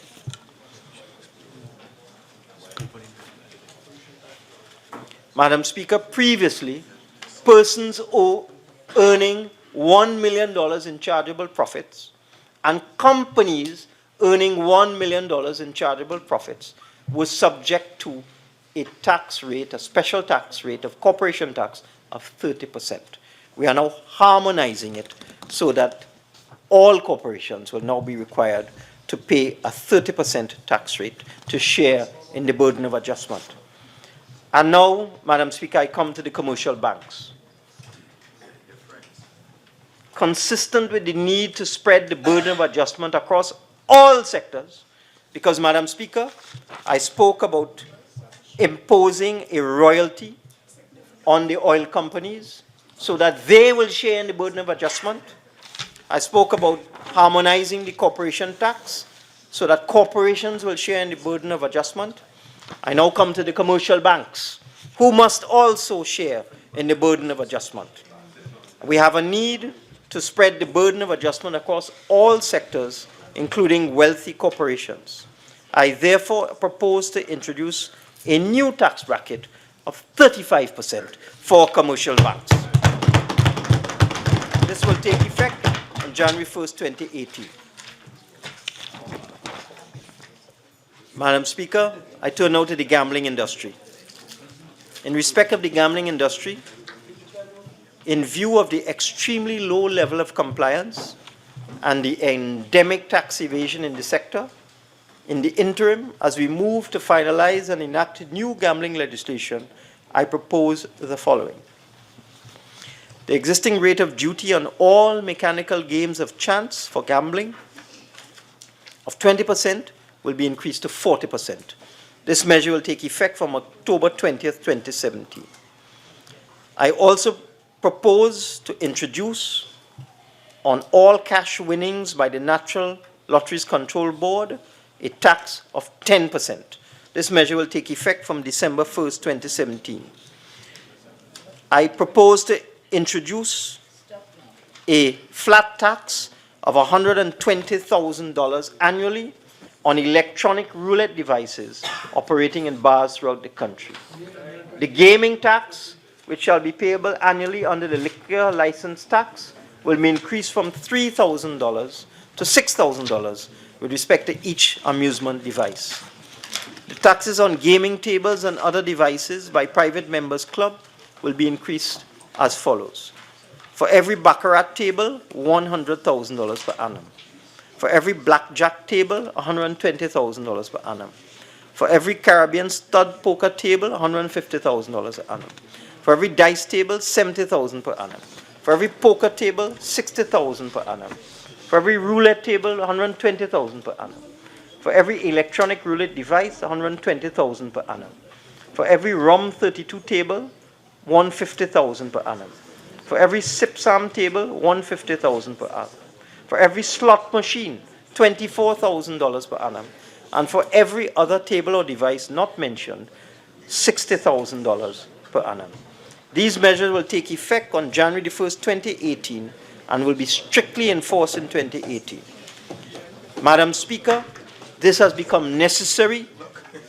This has become necessary, Madam Speaker, because the present tax payment compliance rate of just 10% by industry participants in the gambling industry can no longer be tolerated. I move now to private hospitals. Madam Speaker, private hospitals are governed under the Private Hospitals Act. This act mandates that a written application for a license to operate a private hospital be made to the Minister of Health and be accompanied by the appropriate license fee based on the classification of the private institution. Believe it or not, Madam Speaker, all private hospitals, including those owned by persons that we know, pay a standard flat fee of $150 per year. That is the license fee for a private hospital, $150 per year. Madam Speaker, we are of the view that the licensing fees to operate a private hospital and the penalties for offenses under the Private Hospitals Act are far too low. You will agree that $150 is a bit low. given the high cost of private health care in Trinidad and Tobago. In light of this, I propose to increase the license fees for different categories of private hospitals as follows. For institutions classified as medical or surgical hospital, medical, surgical, and maternity hospital or maternity hospital, less than 30 beds, the fee will move from the current $150 to $25,000. For a hospital with 30 beds but less than 60 beds, the fee will move to $50,000. And for hospitals with 60 beds or over, the fee will move to $100,000 per year.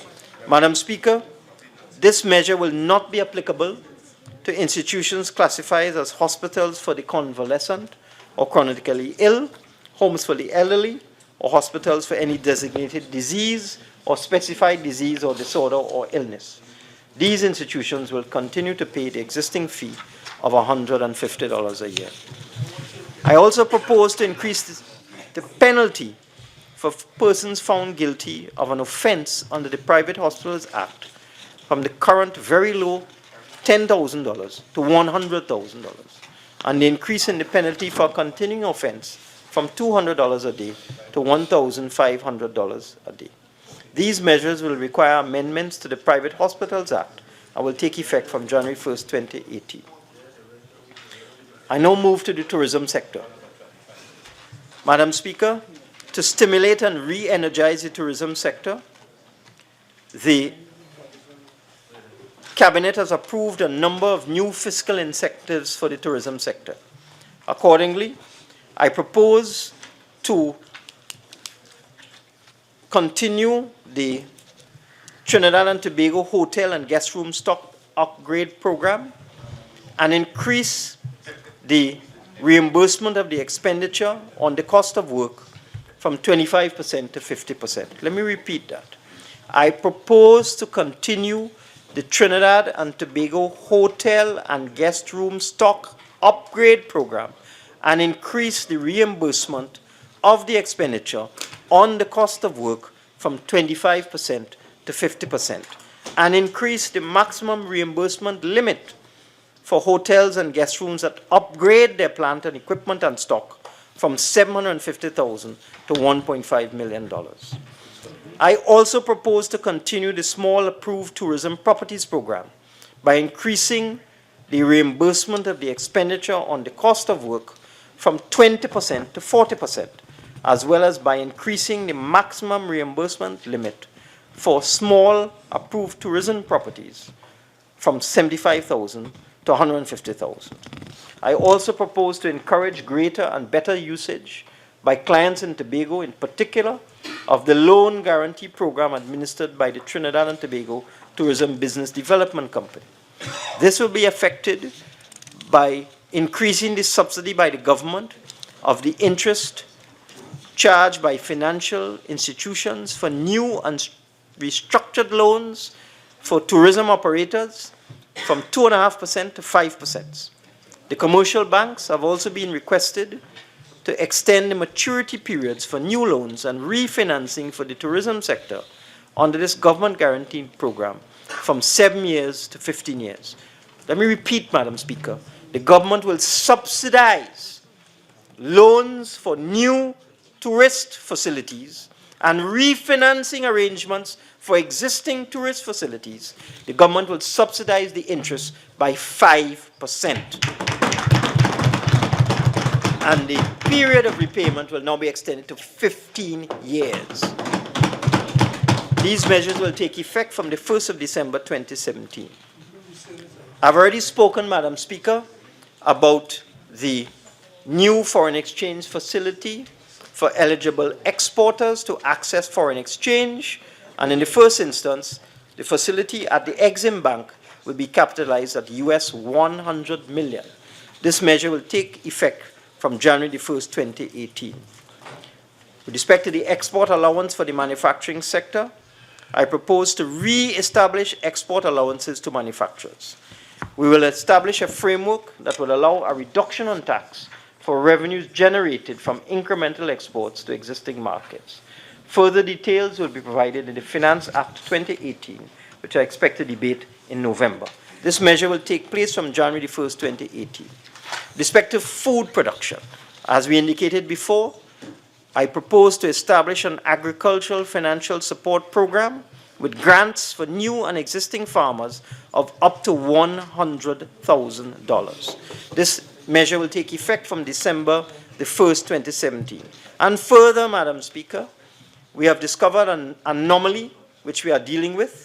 To encourage the establishment of larger farms, I propose to amend Section 14 of the Income Tax Act to remove the current restriction of 100 acres of land to receive exemptions from tax on income from approved agricultural holdings. So anybody with a farm, small farm, big farm, will now be able to access fiscal incentives for agriculture. This measure will take effect on January 1st, 2018. I've spoken about our housing program, and I propose to introduce a housing construction incentive program to encourage private developers to construct houses to satisfy the current demand for affordable housing. This program will provide a cash incentive, a cash payment of $100,000 per house to all approved developers who construct housing units in accordance with designs, specifications, and prices fixed by the government. This measure will take effect from January 1st, 2018. Madam Speaker, this budget statement represents a major step in our call for the collective support and commitment of our citizens to effect a behavioral and cultural shift to put our economy on a renewed path of sustainable growth.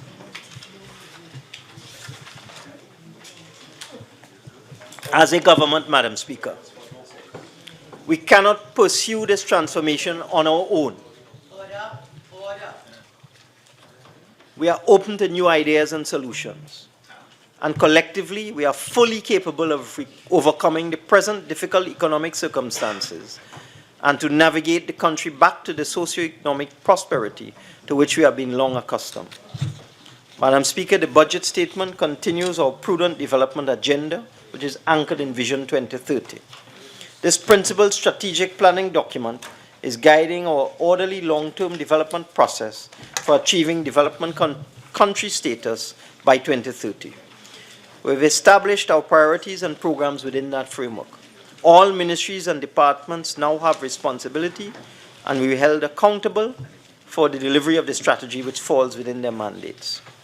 Madam Speaker, we now have a window of opportunity for restructuring our economy and making it more resilient to internal and external shocks. We are leveraging our oil and gas sectors. We are improving their efficiency, and they are becoming the foundation on which we are redirecting resources to the strengthening of our existing non-oil sector and creating other sectors of growth. We are now moving Vision 2030 implementation to center stage. It is essential that we work together through the building of partnerships, in particular among government, business organizations, and the labor movement.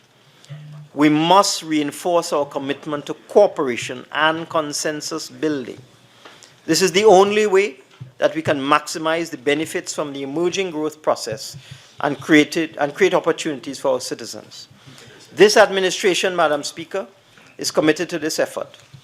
We must ensure that the present turnaround in economic activity is sustained, becomes stronger, and generates benefits for the entire population, in particular the low-income groups, the vulnerable, and the defenseless.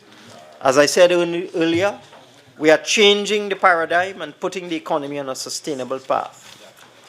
To succeed as a nation, Madam Speaker, we must diversify our economy and focus on the sectors where we are competitive or have a real chance of success, such as export manufacturing, financial services, tourism, ship repair, and the creative arts, among others.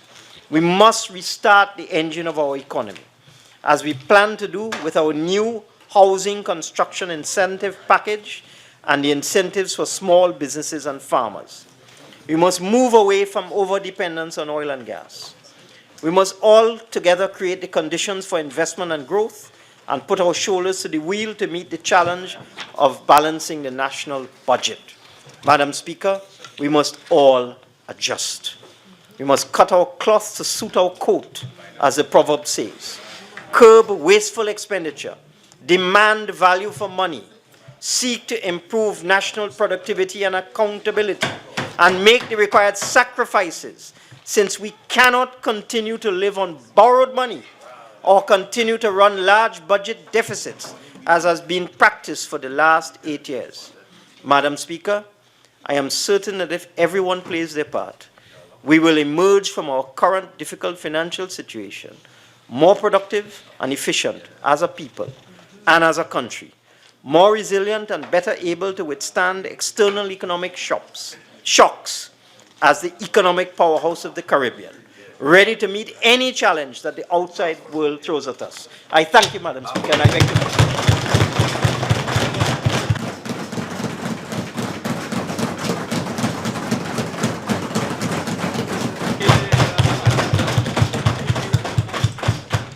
Minister of Finance. Madam Speaker, I beg to move. And, Madam Speaker, I beg to move that a bill entitled An Act to Provide for the Service of Trinidad and Tobago for the financial year ending on the 30th day of September 2018 be now read a second time. Minister of Finance. In accordance with Standing Order 81-4, I wish to advise that the debate on the budget will resume on Friday, October the 6th, 2017. Leader of the House. Thank you very kindly, Madam Speaker. Madam Speaker, I beg to move that this House do now adjourn to Friday. I know the date. To Friday, the 6th of October at 10 a.m., at which time we will continue debate on this bill, and at which time we will hear the Leader of the Opposition to start. Honorable members, before putting the question on the adjournment, I am to advise that your budget packages are available for collection at the J. Hamilton Maurice Room, located adjacent to these chambers. Senators who are also present are invited to collect their packages. Honorable members, the question is that this House now do adjourn to Friday, 6th October 2017 at 10 a.m. All in favor say aye. Aye. Any against? I think the ayes have it.